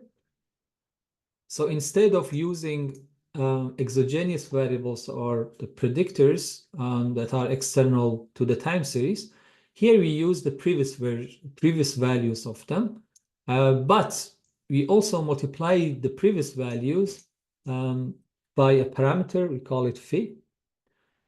And depending on how many of them we have, how many p we have, these values also could take, different, these phi values can have different values here. All right. So the observation in period t equal to a constant, and this constant has a relationship with the expected value or the mean of these different components as well. Now, what we have to do here, if we have an AR model, which is a stationary model, because there is no difference in nothing, then we have to first decide how many p we need. And this is something we call it an order. So order of p, what would be the order of p? So how many previous observation we should actually include in the equation? That's the first question that we have to answer. And the second question is, well, after deciding what is the p, well, let's say if p is 1, then you have only this part. And of course, you have also the random error there, right? So if p is 2, then you have basically this one and this one as well. So you have basically phi 1 and phi 2 to estimate as well. Now there are, well, we have generated two different time series, one with AR1, which is this plus epsilon, and another one which is basically this equation plus epsilon. And you see the shape of this time series. And this is actually for a particular value of phi as well, because when the value of phi changes, the shape of this changes as well.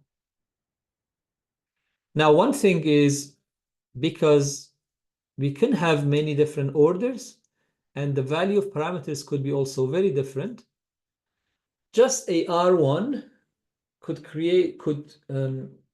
represent, in a way, many different shape of time series. And actually, AR model is quite also powerful when it comes to your forecasting toolbox. So I recommend also to have something like AR1 here as well as a benchmark, because it's easy also to understand. We can say the future values, in a way, they depend on the previous values, but with a proportion of it, because this is also, this phi changes between certain value, -1 and +1, actually for AR1, but it could be different if we have other orders. Now, the second sort of model that we could have is just the second part. We have only moving average part. So this is similar to the previous one if you look at the equation. So it's a linear combination, in this case, linear combination of lagged values. This is what we mean by lag, okay? -1 is lag 1, -2 is lag 2, and so on. But here we look at the linear combination of previous errors. And these errors, actually, they're coming from residuals. So we have a constant value, the epsilon, and then a theta, which also determines how much of this actually we could bring to estimate the value of our observation in the future. If you think about, let's say, you want to forecast the price of the oil price, for instance. Okay, if you use AR1, in this case, the future value of the oil price will depend on the previous values of the oil price, for instance, right? That's one way if you represent that problem as AR. But if you represent as MA, in a way, you say that the price of oil in the future depends on some shocks, because these epsilons, in a way, they are residuals.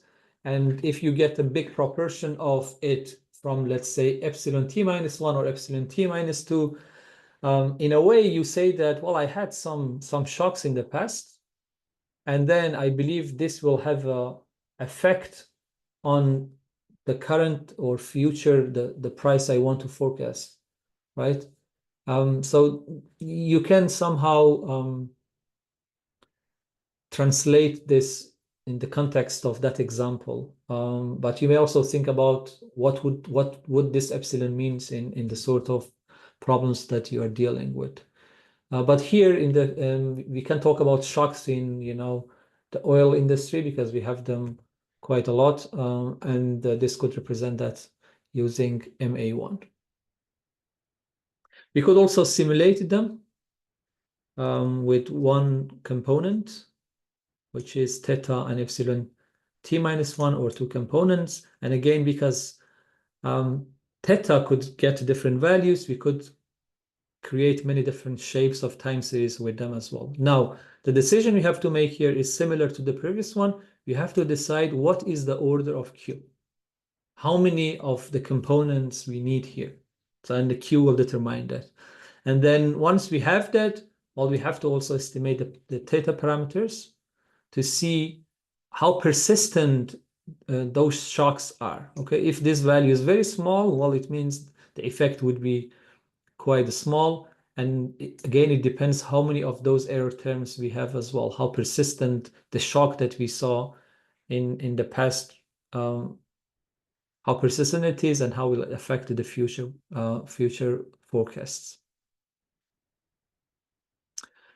So this is MA, and we could have a combination of both, which is ARMA model actually in this case, so autoregressive moving average. So still I have a stationary time series, and then I can combine this too. So I have ARP with the P components, and I have MAQ with the Q components, and epsilon, which is again with mean zero and standard deviation of sigma. And I have my constant value as well here. All right, so again, when it comes to ARMA, which has two components of AR and MI, I have to determine what is the order of P, what is the order of Q, and I have to also estimate C, and then the parameters for phi and theta. And then I have also another parameter here, which is the sigma that I need to estimate. Okay, so now, of course, if we have the I, which is the integrated one, it means we had a non-stationary time series.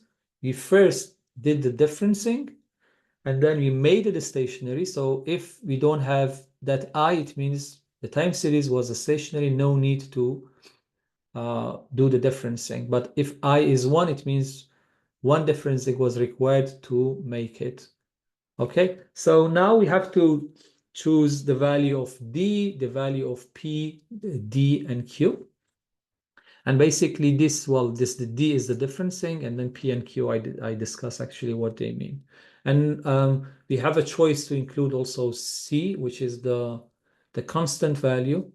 And this constant value, as I said, has a relationship with the mean as well. So here is the model. So ARIMA, P, D, and Q. So P is the order of the autoregressive part. How many lagged observations we include, the degree of the first differencing, and Q order of the error part. Now, there are some special cases of this ARIMA model. So if P is 0, D is 0, and Q is 0, here we have a white noise model. Okay, it's just randomly fluctuating or oscillating across the time series and around 0 in this case. If now we have to make one differencing, we will have a random walk model, and then actually we can write the equation that gives us the random walk there as well. And then we can have this with or without the constant value. And of course, if we have just the P1, we have a ARP model. And if we have only the Q part, we have MAQ model. So these are some like special cases of the general ARIMA model that we could have. I will give you an example of this a bit later. Now, this slide also helps us to understand a little bit how different components affect the forecast that we produce in the future. Well, just to tell you, the P and Q that you have in ARIMA here, typically P and Q affect more like the short-term forecasts. What affects more like long-term forecasts are the constant and D. So if you, in a model, if you have a C that is 0 and there is no differencing, the long-term forecast will go to 0. And again, this is why I said at the beginning, the ARIMA models are very good maybe for short-term, but when it comes to long-term, you need to be mindful when it comes to using them, because as you can see, depending on the combination of this two, the long-term forecast will go to 0, or it goes to a constant value or a straight line. So if C is 0, it means you don't have a constant in the model, and you do one different thing. So the long-term forecast goes to a constant value that is not 0. And then if you have no constant value in the equation and you do two different things, so the long-term forecast will follow a straight line. Now, if you have a constant value in the equation, it means it is non-zero, and then you have a stationary time series, the long-term forecasts go to the mean of the data, the mean of the time series that you have. If you have a constant that is non-zero and you do one different thing, the forecast also will follow a straight line similar to the previous one that we saw here. And if you have a constant value in the equation and you do two different things, so the long-term forecast will follow a quadratic trend. And actually, this is something we don't really want. We want to avoid that, because we know that in general, this wouldn't be very accurate when it comes to forecasting, because we wouldn't have such a thing. Okay, so these are some cases that you need to be aware of. And again, remember, so when it comes to ARIMA, P and Q are more related to the short-term dynamics, and then C and D more like long-term dynamics there.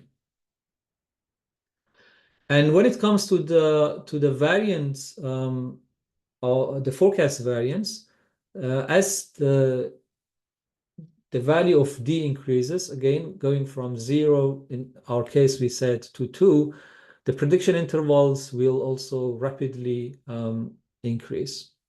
But if you have no different thing, so it means you have a stationary time series, so the standard deviation of the forecast in long term will go to the standard deviation of your historical data. Okay, I will show you another example there. Now, let's focus on the function itself. Okay, so how ARIMA basically works. Again, this is the algorithm developed by Professor Heidman, and which is the creator of the package, and his collaborator. So similar to ETS, we have a function called ARIMA, as you can see in the capital letter in Fable. So this is the function we're going to use to model time series with ARIMA.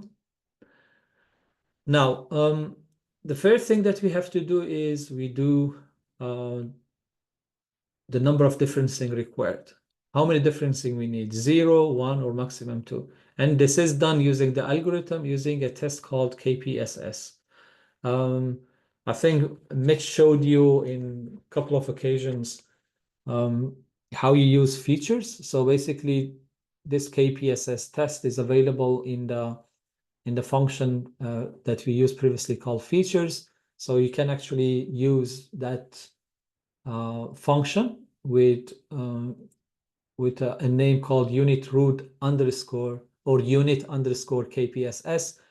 And this has also like a hypothesis as null hypothesis H0, which is time series is stationary, and then H1, which is time series non-stationary, and then you calculate the p-value and whether it rejects or not rejects the null hypothesis. So we can do that, but again, the algorithm is doing that behind the scene for us. So based on that, we know the number of differencing required, and then we have to select the PQ, so how many orders we have for the autoregressive and moving average, and then whether we include C or not. How we do it? Well, similar to ETS, we use AICC, information criteria, to decide which model we have to choose for the time series. And then we do a sort of like a search, like a stepwise search. And then I will show you how the stepwise search is done. Basically, you can think of this as, we have a space, and this space, we have different models. And so we start from somewhere and we go and look at the other models around and see whether those models are better than the one that we are looking at currently by changing the value of PQ and also including or not the C, and look at their information criteria. So similar to ETS and regression, also now we have AICC. Remember, this is about the likelihood, so how good the fit is, and this part is about a penalty that is given to the number of parameters that we have here. So here we have P and Q. We know actually what are P and Q, the order of AR and MA, and we have T, total number of observations, and we have one K. So K is 1 if we include C in the model, and K equals 0 if we don't include the constant value in the equation in the model. Okay, so this is the first step in the algorithm, in the ARIMA function. We start with this current models, right? So first we have to determine, of course, D, and then after that we will define this for model. And basically, well, this is the this algorithm is the outcome of a research that is published there. So they have maybe looked at the different ways of making this algorithm automatic, and they came up with this idea that is that was the best, from the sort of ways they're looking at this. So we look at what is the number of D identified with KPSS test, and then we start with these 4 models. All right, these are initial models. And then what happens is we look at the variation of them. So we see which one has the lowest AICC. And then for that one, now we change the values of P and Q. And we see also whether we exclude or not the constant value.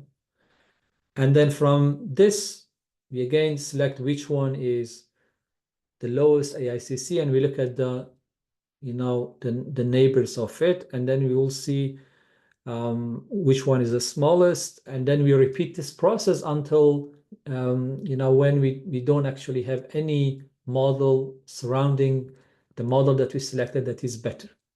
So if we show this is how it works. So these are the initial 4 models that we have here after selecting D. So this is the step 1. So imagine this basically is the model with the lowest AICC. Now, what are the surrounding states around this, space around this? So remember, each point here is like one ARIMA model with a P, with a D, with a Q, okay? So what are the models surrounding this? Well, all these models here, okay, they are neighbor to this one. So we have to go and look at all of them and look at AICC. Now, assuming this one was the lowest AICC, Okay, again, we're looking at the models surrounding this or neighbor to this. What are the models? Well, I have 1, 2, 3. I have already looked at this tree basically. Now I have this one, this one, this one, this one, and this one. So I will now look at all these 5 models and see which one actually has the lowest AICC. I didn't look at this tree because I have already looked at them and this was better than them, right? And then from here, assume this was the best one with lowest AICC, okay? Again, I look at the surrounding models. These are basically all surroundings, but I have already looked at this. Now I look at 1, 2, 3, and it's 4 models. And then which one was the best? Possibly this one was the best. And then that is the end of this process. Because now I have looked at all the models around this best model, and this was better than all of them. So I will stop this process, okay? This is the stepwise. So there is an argument in the ARIMA function called the stepwise. If you turn that off, what happens is, well, ARIMA goes and look at all of this. And you can imagine this is time consuming. It takes more time to run. And sometimes you gain little really when it comes to, forecast accuracy improvement. So there might be, not must, there might be another model that is better than the model selected by algorithm, a little bit better, but then this might be not optimized, or the model selected by algorithm could be sub-optimized, but maybe it's worth it because you save a lot of time. You don't really get much from, accuracy. So you can just use this algorithm. But if you want to look at all possible state, all possible ARIMA models and then do it, just you can turn off the argument stepwise from model, and then this will does the job. Okay, so far we didn't look at any seasonality, but ARIMA could also handle seasonal time series. So far we had this part only, ARIMA PDQ. But in the same way, we could also have a capital P, capital D, and capital Q with a M here. So by now you should know what M means here. So M basically refers to the length of the seasonality that we discussed, or frequency. So M12 for monthly data, M4 for quarterly data, and so on, right? Now we have so far looked at this part, but we could have also a seasonal part for the model. Now the principle or the equations that we have seen, actually, it is quite similar, the way that we do this, okay? The way we do this. So here, let's say I have an AR or ARMA in this case, if I look at this. So in AR model with non-seasonal part, I go and I look at the previous leg. So leg 1, leg 2, and so on. Now, if I have an AR with capital P, which means it's about seasonality, what happens is I go and I look at the observations corresponding to leg of that seasonality instead of previous observation. So for instance, if I have monthly data, instead of YT minus 1 and YT minus 2, I will have a capital Y, T minus 12, T minus 24, T minus 36, and so on, right? So I will have the similar equation, but corresponding to the seasonal legs. It is similar for the MA part here as well. And then, of course, you saw that there is here, there was a capital D. So again, in a way, this is similar to this one. So this small d is differencing between adjacent observations or period, but capital D is about differencing those observations. They are M period apart, and M corresponds to the frequency of the seasonality that we are talking about. So in a way, We could have an equation for the seasonal part. We could represent them in that formulas. Of course, the formula now becomes a bit more complicated, having both seasonal and non-seasonal part as well. Sometimes you may see people use the word sarima, so for seasonal arima. So if that is what you see, it means you have a component of the arima function that can handle seasonality there as well. So I'll come back to the equation, to the R code, just to see what we have here. Okay, now let me go through, let's see what example I have here. Or I just go actually open. Well, let me see where, if there is any question I can answer, and then we could go for like some live coding with ARIMA model as well.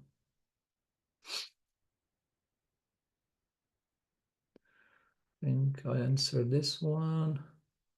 Should you understand by default that an ARIMA model must be more efficient or equal than AR or MA model taken individually? Not necessarily, I would say. So, I mean, if you mean by default, if you use the ARIMA function and whether that would be more efficient, it means, yeah, if you use the function as ARIMA, it will go and look at those options that I mentioned. You know, it will start with all 0, and then it will start with, let me show you the slide again. So yeah, here we go. So it will start with something like this. So imagine if D is 0 here, then this model will look at AR1 as well. If this D is 1, then you have something like integrated, and well, if it is possible there. So you see, depending on whether this D is 0 or is 1, so you may have them in the starting point, but sometimes because we use that stepwise, the stepwise algorithm may actually ignore, I don't know, AR1 or AR2. So in a way, if you use the function, as I said, it could be suboptimal, right? It could be suboptimal, slightly different than what is really the best model. But that's not really a big deal, I would say. It is fine. So in a way, to answer your question, your understanding, I think it is correct. Yes, that's also somehow my understanding. But remember, if you use just the ARIMA function, the model that it selects may not include, let's say, some of the models that you have in AR and MA individually or separately. And then one of those models could be slightly better in terms of AICC. That's why I'm saying the ARIMA, the stepwise algorithm is selecting models, they are sub-optimized. So if you, for instance, if you don't use the algorithm, what is the option? The option is actually what is described in Box Jenkins' book. In that case, you have to go and look at the ACF and what we call the partial autocorrelation, PACF. And by looking at this too, you have to start guessing actually, because ACF and PACF, they have certain properties when it comes to AR1, MA1, ARMA11. So depending on the properties, you can guess, oh yeah, this one actually, it could be AR1. And then let's now test something also around it to see if I change it, what happens. But beyond like simple ARIMA models like AR1, MA1, ARMA11, it is really difficult to guess what would be the value of P and Q. So that's why leaving it to algorithm is a good idea as well. Otherwise, you will be lost at some point how to determine these values.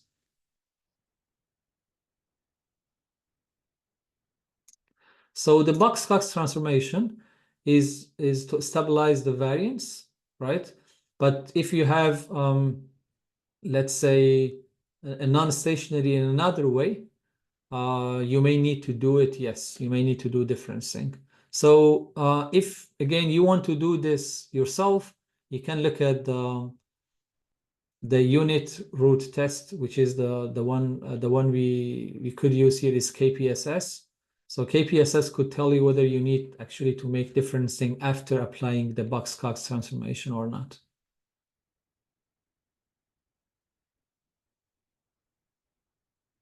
Okay, so when we have 10 years of data and we specify an AR2, does this mean that we only consider data from year 9 and 10 in predicting year 11, while abandoning data from 1 to 7? Yeah, so if you talk about yearly data and you have 10 years of data,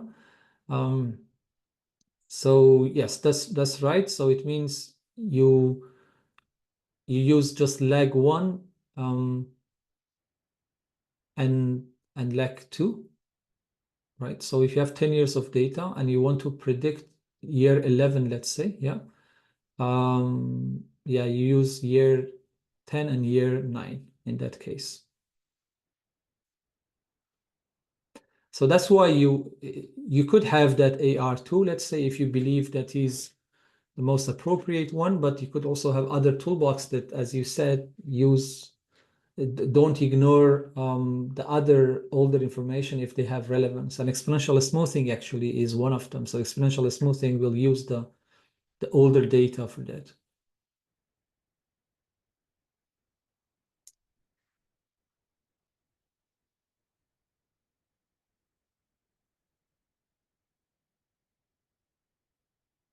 If I get you right, for the ARIMA with seasonality, say that the period are if the periods are quarterly, so the first lag in the equation will be YT minus 3.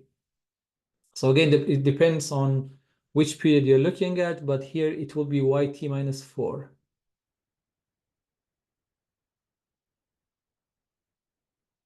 Because we have,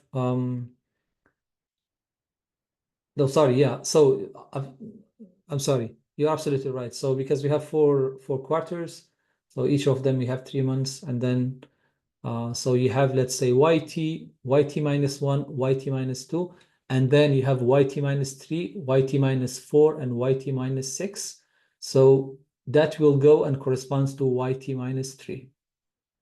So you're absolutely right, Betsy.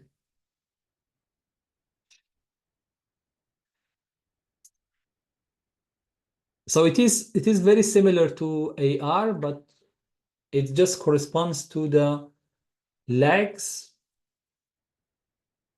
with seasonality. They correspond to the seasonality thing. And then this is also something we saw in ACF, right? If you have a strong seasonality and you look at the quarterly data, then you will have a spike in lag 4, lag 8, for instance. And then if you have an AR part for seasonality, so you will use the same information.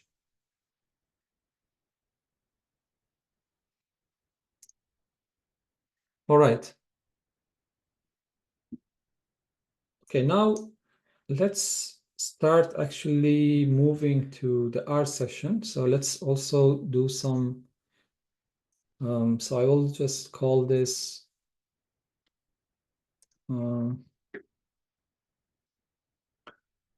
ETS, and then let's look at some RIMA as well. So I'm going to use the same data set, which is the Ausbier one time series. And actually after that, I will just change this to many time series just to see, to show you how it is, how it works with many time series. I need to change minimum things really here. All right, so one time series, and I want to fit a RIMA. So again, I will do the same thing. So I'll take my tessable, pass it to model. All right, let's copy this, paste. So this is my tessable data. I pass it to the model function. And then this time I just give it a name called the RIMA. And then the function that I use is RIMA with capital letters. And then I want to forecast here. All right, so I called this one fit beer, well, ETS.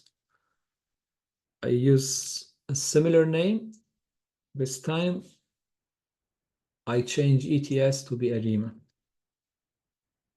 So if I run this now, and if I look at this, I see again a similar label, but this time I have an ARIMA. And actually I see which ARIMA has been selected is quite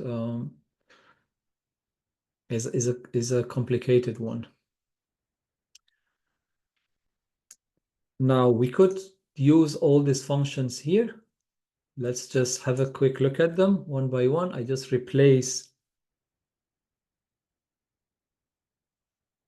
the label from ETS with ARIMA. So if I look at the report, so I see something similar to what we saw in ETS. The first thing is we see the model that is returned. So this is basically P, D, and then Q. So D is equal 1. It means the data was not stationary. So we had to do actually one differencing, one first differencing, and then we had to actually do also one seasonal differencing to make the time series stationary. And if you look at this data, it has trend and seasonality. So that's why we need to do that. So here we see inside this square brackets 4, that is the M in the equation. So just showing that the frequency here is 4, it is corresponding to quarterly data. So the capital P is 0, capital D is 1, and capital Q is 1. So here we see the parameters, the estimation of the parameters. So this one is basically phi 1. So I don't know if I can write here. Suppose I can write here. So this would be, phi 1. And then this would be basically theta 1. This would be theta 2. And then this one, well, I will just write it like this. This would be a big theta 1. These are like smaller. So in a way, we represent this with a big theta. Okay, so these are the equations for that. And then, of course, similar to the ETS as well, you see the log likelihood and then also the information criteria there. So this is what is returned. Now, if we look at the glance, you'll see also a summary of the parameters. Again, there is nothing new here. The parameter estimations in a table with the standard errors and then the p-value. So the component actually, just remember this one works with ETS because it helps us to extract that level, trend, and seasonality components in a table. So we can extract this information as well if you want to look at the object and see what is inside this. And then for the forecast, we just pass it to the forecast function. And then let's just use the same 12 step ahead. And I will give maybe this also, okay. I will give this was ETS. I will give this a new name.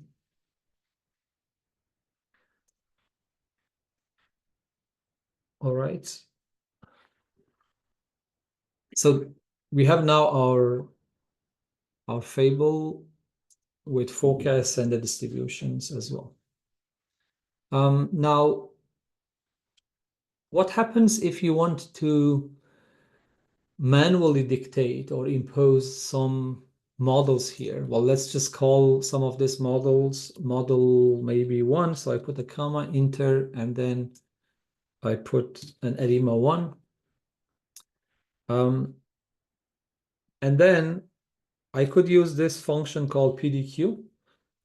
You can also check this from the help file. So if you look at the help file, you see there are actually many different arguments here that you could use. Do you see, for instance, by default, there are some constraints on what would be the maximum values that you could use for, I mean, the algorithm is using for PD and Q, right? So the combination of this should be equal, smaller than and equal to 6. So if you want to look at more values, you could also modify this if you like. So, and a stepwise thing that I mentioned is there as well. So if you want to look at stepwise, so here by default is true. And then the stepwise basically is what I described in the diagram, how the algorithm is going and, looking at the different spaces and instead of looking all possible values, it just goes through certain steps or certain values, let's say there. So that's something also you could change. Basically, if you want to change it, you put stepwise equal to false, and then it will go through them. So that's one thing I wanted to mention. Another thing that I wanted to mention is what if you want to have a model, but then look at the ACF and PACF and say, well, this model possibly, because here the one that we have is this one, isn't it? So this one is, let's say, if I go for a 1, 1, and 0. So let's see if I go for something like this, what happens. And then if I look at this one, you see that AIC increased a little bit, right? And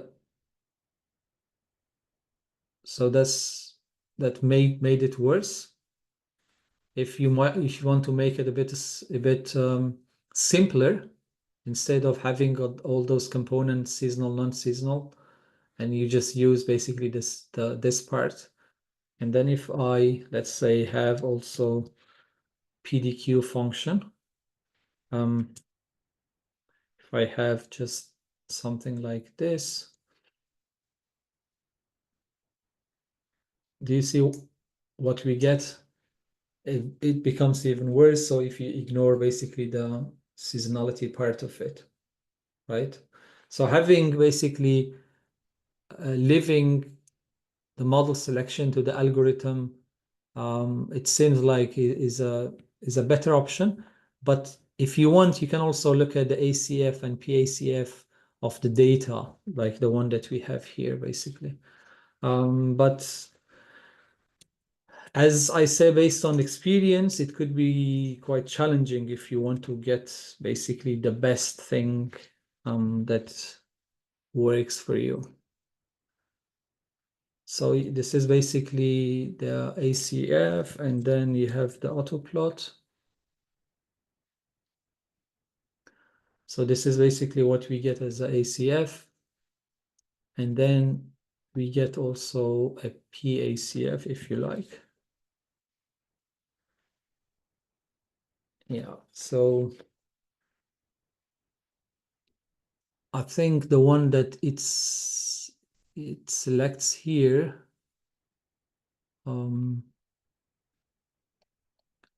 here we go. So it is AR1, MA2. So you see, it's quite difficult just to use this ACF and PACF to select what would be the order of P and Q for this data set, okay? It is easier for AR1, for instance, because in AR1, you have ACF and PACF that behaves in a quite nice way. So for instance, if this is, let me change the color. So if you have something like this, something like this, so if this is the PACF, so this is called actually partial autocorrelation. I don't know whether we covered it before or not. So we know what is ACF. autocorrelation. So partial autocorrelation is slightly different from autocorrelation because, assuming you have a time series, let's say from period 1 to period t, okay, when you calculate the ACF, so you calculate, lag 1, lag 2, lag 3, etc. So basically, there is a correlation between the adjacent period and then this one would also, let's say this period 1, 2. So this is t minus 1 and t minus 2, t minus 1, t minus 2, etc. Right? So there is a correlation between this one and the period next to it, and then this one and the 2 periods apart, and this one 3 periods apart. But also, of course, because the autocorrelation lag 1 is high, there is also autocorrelation between this and next one, and this and next one, and so on. Right? So this is something that we try to avoid in PACF. So when I say, let's say PACF, well, in lag 1, there is no difference between ACF and PACF. But let's say this is T minus 3. So if I want to calculate T minus 3, PACF helps me to go and calculate the correlation between this period and this period, somehow ignoring what is between. Now the correlation that are between us. In a way, actually, one way to estimate this PACF is using regression, something that Mitch covered, and he explained how you interpret the coefficients. So when you say, let's say, what is the impact of beta 1, you say that the beta 1 affects the response variable, assuming the others are ignored or do not change in a way. So in this way, PACF is similar, and this is one way to estimate it. So to simplify, we do this. So in PACF, we look at the direct correlation, ignoring what is between. Now, I was talking about AR1. So if you have AR1, ACF and PACF, they behave in a really nice way. So you will see something possibly similar to what I draw here for ACF. And of course, you have those boundaries. You have those, let's say, boundaries around as well. You know, something like that. So you will see something similar, let's say here. Those blue lines that we saw in ACF. And then what we see in PACF is something like that. And then the rest, well, again, this shape depends on the value of phi as well and everything else. But you see the only significant lag is 1, the first lag. And then the ACF is decaying. So if you see ACF and PACF that behave like that, so you see, oh yeah, this is an AR1.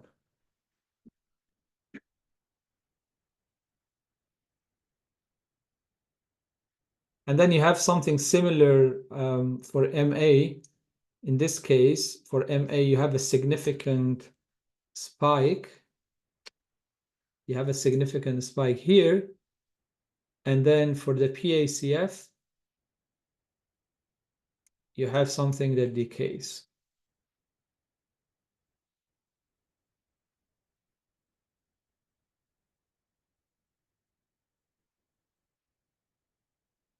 So you see for something like the one that we just saw, it's not easy actually to look at this and identify the right PD and Q. Okay. But if you have something that behaves nicely, like what we see here, then yeah, it is possibly easy to say something like that. But also you can generalize this actually to ARP and then MAQ. So for AR1 and MA1, we saw the significant in just one lag. But if we generalize it to ARP or MIQ, we talk about lag P or lag Q. So if P is 2, we have 2 significant lags. If is 3, we have 3 significant lags. And after that, you see nothing. If you have 4, then you see 4 significant lags. And after C, you see they are insignificant. So that in a way, you can generalize going from 1 to P and 1 to Q, if you like, in that way.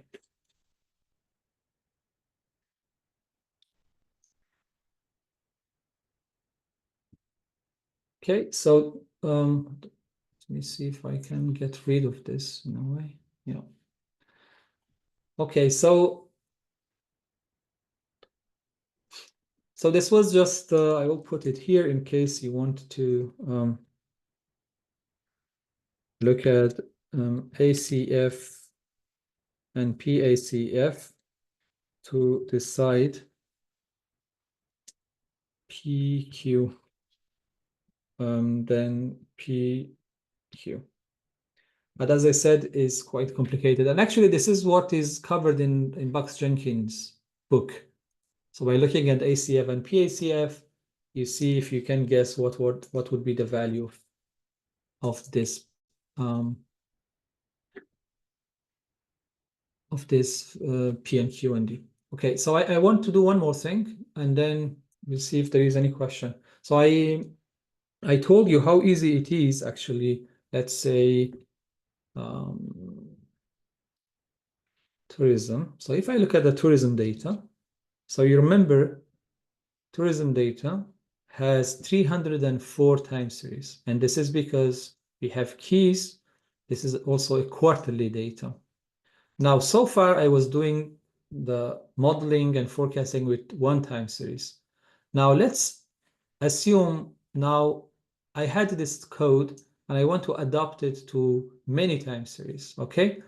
So what I do is I'll just replace basically,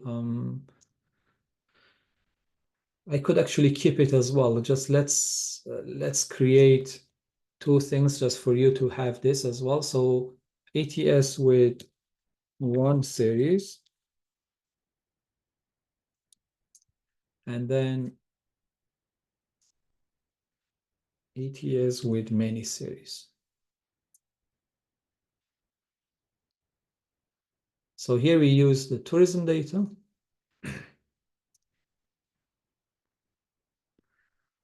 Okay, so I take my tissable, which is what we have here. I pass it to the function. I could actually copy paste what I have here.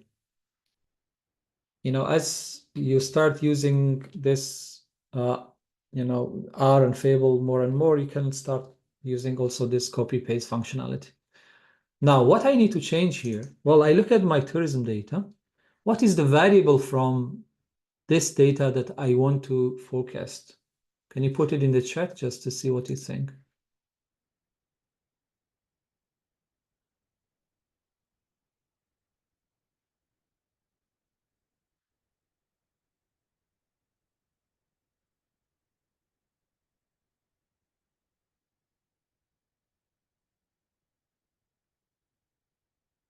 Yeah, absolutely. So you want to forecast trips. So what happens is I just go and replace the response variable. So I have here with trips. Now, of course, I could also look at you know, the data and see what ETS model might be relevant collectively to them, but this is difficult to do because we have a lot of time series, and you know, you need to look at all of them, and then they may not be all you know, without trend and without seasonality and so on. So actually, this is a good example because this is where ETS could be extremely helpful, because we have maybe different time series with different strengths of trend and seasonality, and Mitch showed also with the features function how we can extract trend and seasonality, and then we could plot them in a scatter plot. And now we see how ETS actually could adapt. Okay, so ETS automatically goes and look at them, and depending on the strengths of trend and seasonality, it will use, let's say, one model for time series, another model for the other time series, and so on. So actually, this is where this would be quite interesting. So what happens here, if you do something like this, it means we use the same model for all time series. But here, we allow the function to choose the model,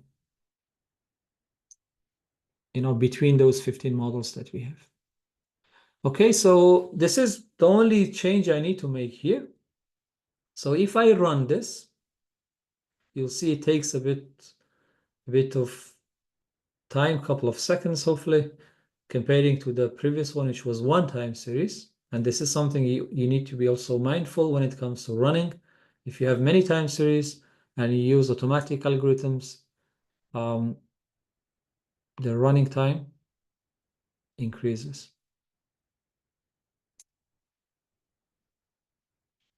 Well, actually, I should maybe put this in a name. Anyway, too late.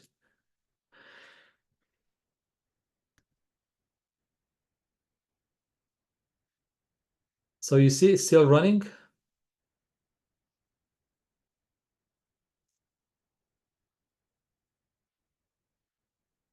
So when I get the result, now you see a change. And the change would be, I would still have 4 columns, but I will get a lot of rows. You see? Why I get a lot of rows? Remember, in a model table, I need, I will have the number of rows corresponding to the number of time series. I have 304 time series, and then I will get the number of rows equal to that exactly. Now, if I do the forecasting one, well, of course, I could do similar thing if you like. You can do it later, but the forecasting would be similar. The only thing I have to do is update my fable. And then I just make sure I give this also a name that correspond to this. Now, if you run, let's run also for h equal to 12. This is, I had to rerun it again for the Mabel, but if you rerun this, now you will see that I will get actually a lot more because, so let's now run this as well. So one important thing is you need now, by now, I hope you understand actually the structure of Tissable, the structure of model table, and which is Mabel, and then the structure of forecast table, which is Fable. So this is important because you have to maybe use different element of it later to analyze further. It is important to understand this. Okay, so I'm running the forecast line.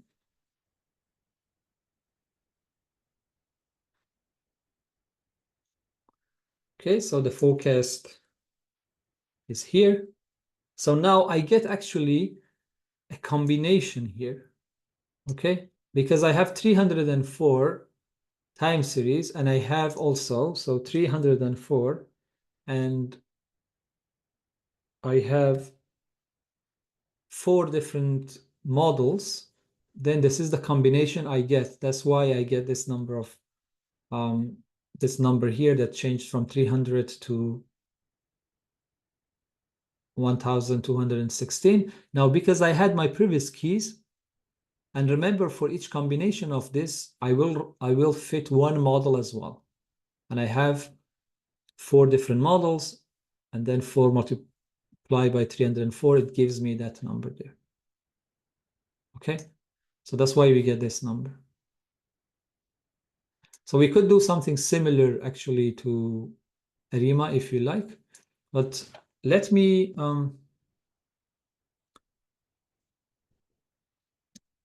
this is something you could do yourself as well, but include all models, include all models covered so far, because this is something we need to do for tomorrow.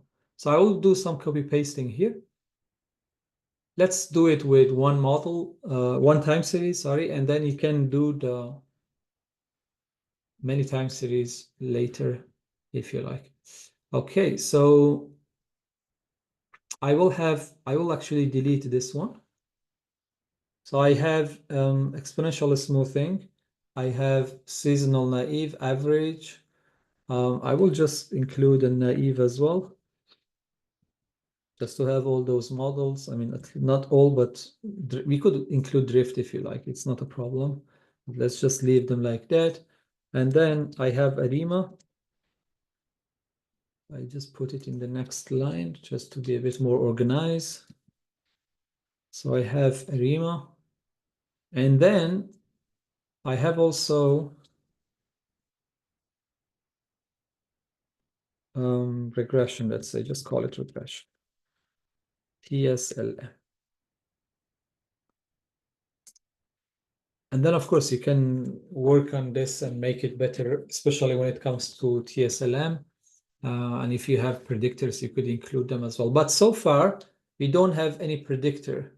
And that's why I said in one of the exercises that we have in apply, where we use the vaccine distribution data, we use the predictors. And that's why I encourage you with mentors to look at that exercise later together to see how we should include exogenous variables or predictors. Okay, so this is actually how we specify all models. Now it will take a bit of time to run. Maybe if is everything fine. No, actually, yeah, this is quite quick. I don't know actually why the previous one was taking a lot of time. Okay, so we have everything that we need here. So I have my model table, as you can see here. Oh, sorry, the previous one was with a lot of time series. So that's why the running time was high. So now I take my Mabel, I pass it to forecast function, and I put h equal to 12. And I call this also, well, I have the same name as before. It's not a good practice, but just I leave it as it is for now. Okay, so now I have 6 models. You could look at the report, if you like, for all of them, and see actually how they perform when it comes to fitting. So this is not something that I look at it, but I just leave the functions there. So actually what happens at tomorrow we are going to take this forecast data and take the actual and somehow compare things together. And we do it both using residuals. We look at the residual diagnostics, and actually Mitch covered this a little bit with regression when we look at the residuals, and the residuals should be unbiased and also follow normal distribution. So this is somehow the residual diagnostic we do. But most importantly, we look at the forecast accuracy evaluation. So when we start tomorrow, we'll start an example like that. And then we see how we have to calculate the accuracy. We discuss the theory behind the performance evaluation, different error metrics, how we split the data, why we need to split the data. We talk about overfitting a little bit. And then we also learn how to report the forecast accuracy. And we talk about 3 different ways to report forecast accuracy as well tomorrow. So I think that's what we wanted to cover today. I will maybe stop sharing and see if there is any question.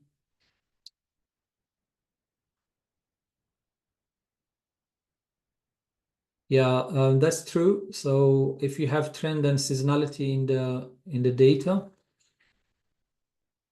so the first different thing could remove trend and And sometimes, actually, I think if you have trend and seasonality in the data, sometimes the recommendation is first to do seasonal differencing and then first differencing, because the first one could make the time series stationary in a way. But yeah, that's correct. Anonymous attendee.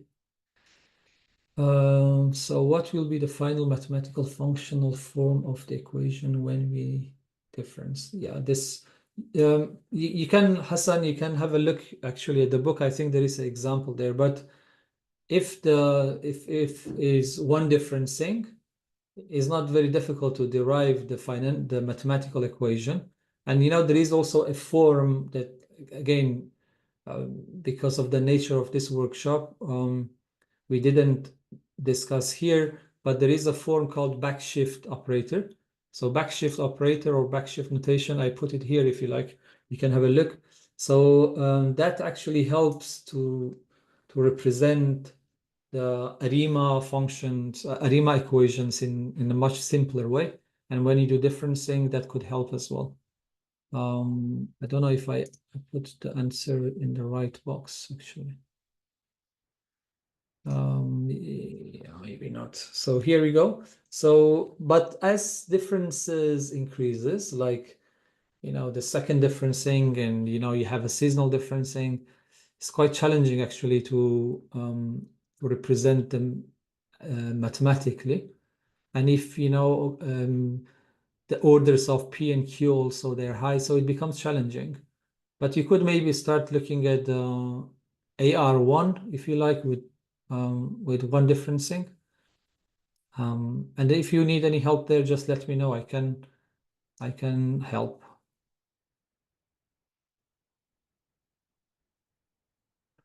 Well, the interpretation of ACF and PACF. So again, this interpretation that I discuss here is aligned with a method of Box-Jenkins.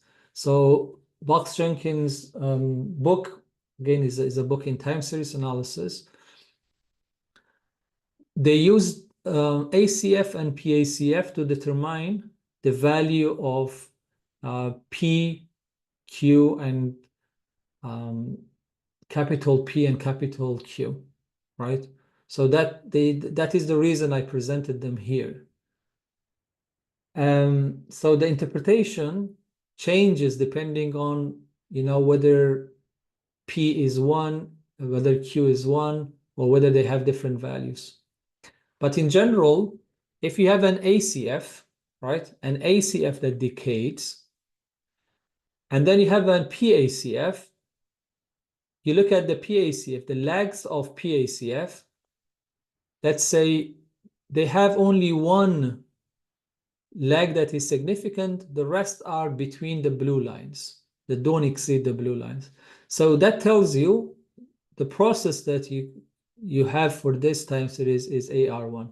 Now, if you have two significant lags in PACF, that is AR2. If you have three significant lags, it's AR3. And if you have P significant lags, so it means after the lag P, there is nothing significant. So you have ARP basically in that.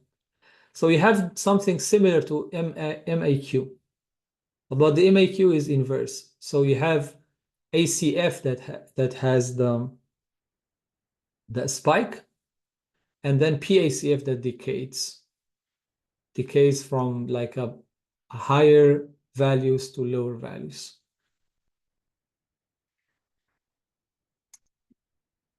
Let me see if I can also send you I don't know.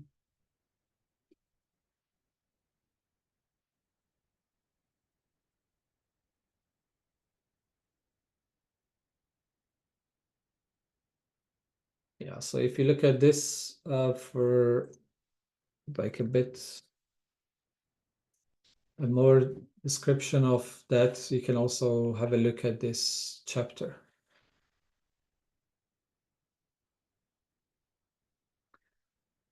Well, I mean, we don't have any plan for machine learning models because here we just cover regression. As we discussed, we talk about principles here, principles of time series forecasting. So we don't cover any machine learning, but depending on your mentor, and you could ask them if they could help you with any. So in Fable, there are a couple of approaches you could also try in addition to what we cover here. So you may ask your mentors to support you with that. But no, we don't cover the machine learning. Well, to run ARIMA is you have already FPP3 package. So if you have installed and you can run FPP3, so you will have everything you need to use ARIMA.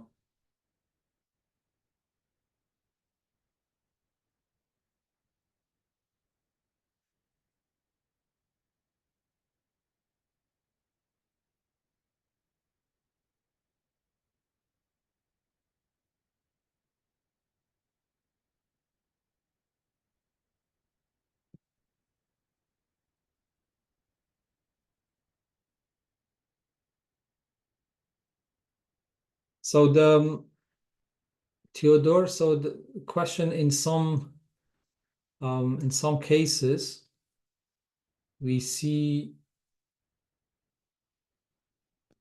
in insignificant lags, and then some cases we see insignificant lags, and then we notice the appearance of significant lags that are larger than the previous ones in terms of length. Not sure if I understand well. I don't know whether Mitch, if you are there, do you understand the question, or if you want to explain it, Theodore? Was this the first question answer? Yeah. We see insignificant lags, and then we notice the appearance of significant lags that are larger than the previous one in terms of length. So I imagine you're looking at the ACF and PACF in order to determine the order for P and Q, and you're looking for the last significant lag in that case. So you're looking at the last, if there's significant lags that are after ones that are insignificant, you should still be looking at those further back lags. Usually I don't go past 6 lags or so, depending on how complex the model you want to be is. But any lags that are significant, similar to when we visualized the ACF last week, and we determined if it was white noise or not based on significant lags or not significant lags. If it's a lag that you want, if you're worried about and think that it's having an important part in the model, then that's worth including. Yeah, what I don't understand is the lens. What does it mean? Is it when you say lens, do you mean how far it goes beyond the interval, the like dash blue lines? That's what you mean by lens? Yeah, okay. Yeah, well, when you talk about significance, I think Mitch also mentioned yesterday. So we hear that interval is 95% coverage. So depending on how many legs you see there, you still you can have 5% of legs go beyond those lines by chance. So if it is only, I don't know, one that goes and you have, I don't know, around 20 legs, so you can somehow ignore it. And then for identification of P and Q, do we plot ACF and PACF for original data? We have to have a stationary data, so we do the differencing if it requires to make it stationary, and then we look at them. But as I said, if you use them for ARIMA, so you can trust this algorithm to check what are the values, and that helps you maybe to understand the value of P and Q. But if you want just to do it for practice and see it for yourself, yes, you can do it. You see whether you need any differencing. If you need, do it, and then look at the ACF and PACF. But as I said, beyond like, I mean, like P1, Q1, P equal 1 and P equal Q equal 1. So that means AR1, MA1, ARMA11, these three models, they're not very difficult actually to see from ACF and PACF. But as you know, this values increases, you have more value differencing in small d, and you have a differencing in d, and then you have P23 and D23. They're quite tricky actually to understand. Then you may spend a lot of time just figuring out if this is P2, P3. But at the end of the day, even if you do that, well, you have to pick something, and then you have to also try few variations of what you believe it is the right one from the ACF and PACF. So you can also do that if you like.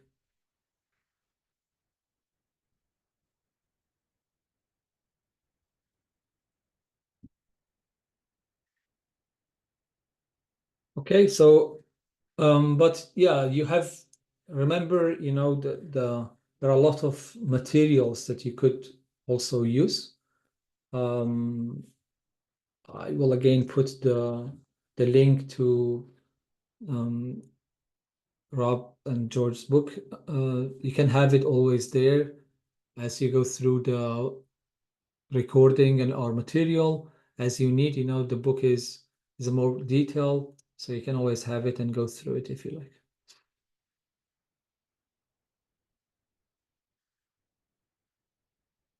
Yeah, we assign mentors from early next week. So you will get a mentor from early next week. To be honest, I mean, you don't have capacity to do it at the moment because we do the training.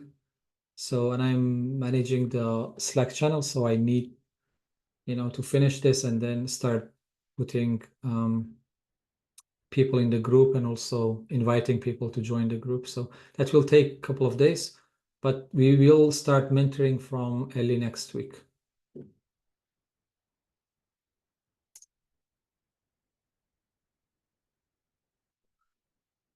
Okay.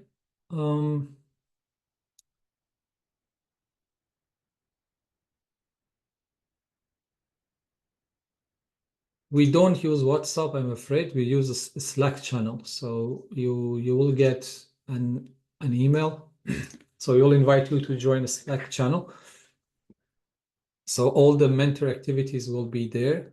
The Slack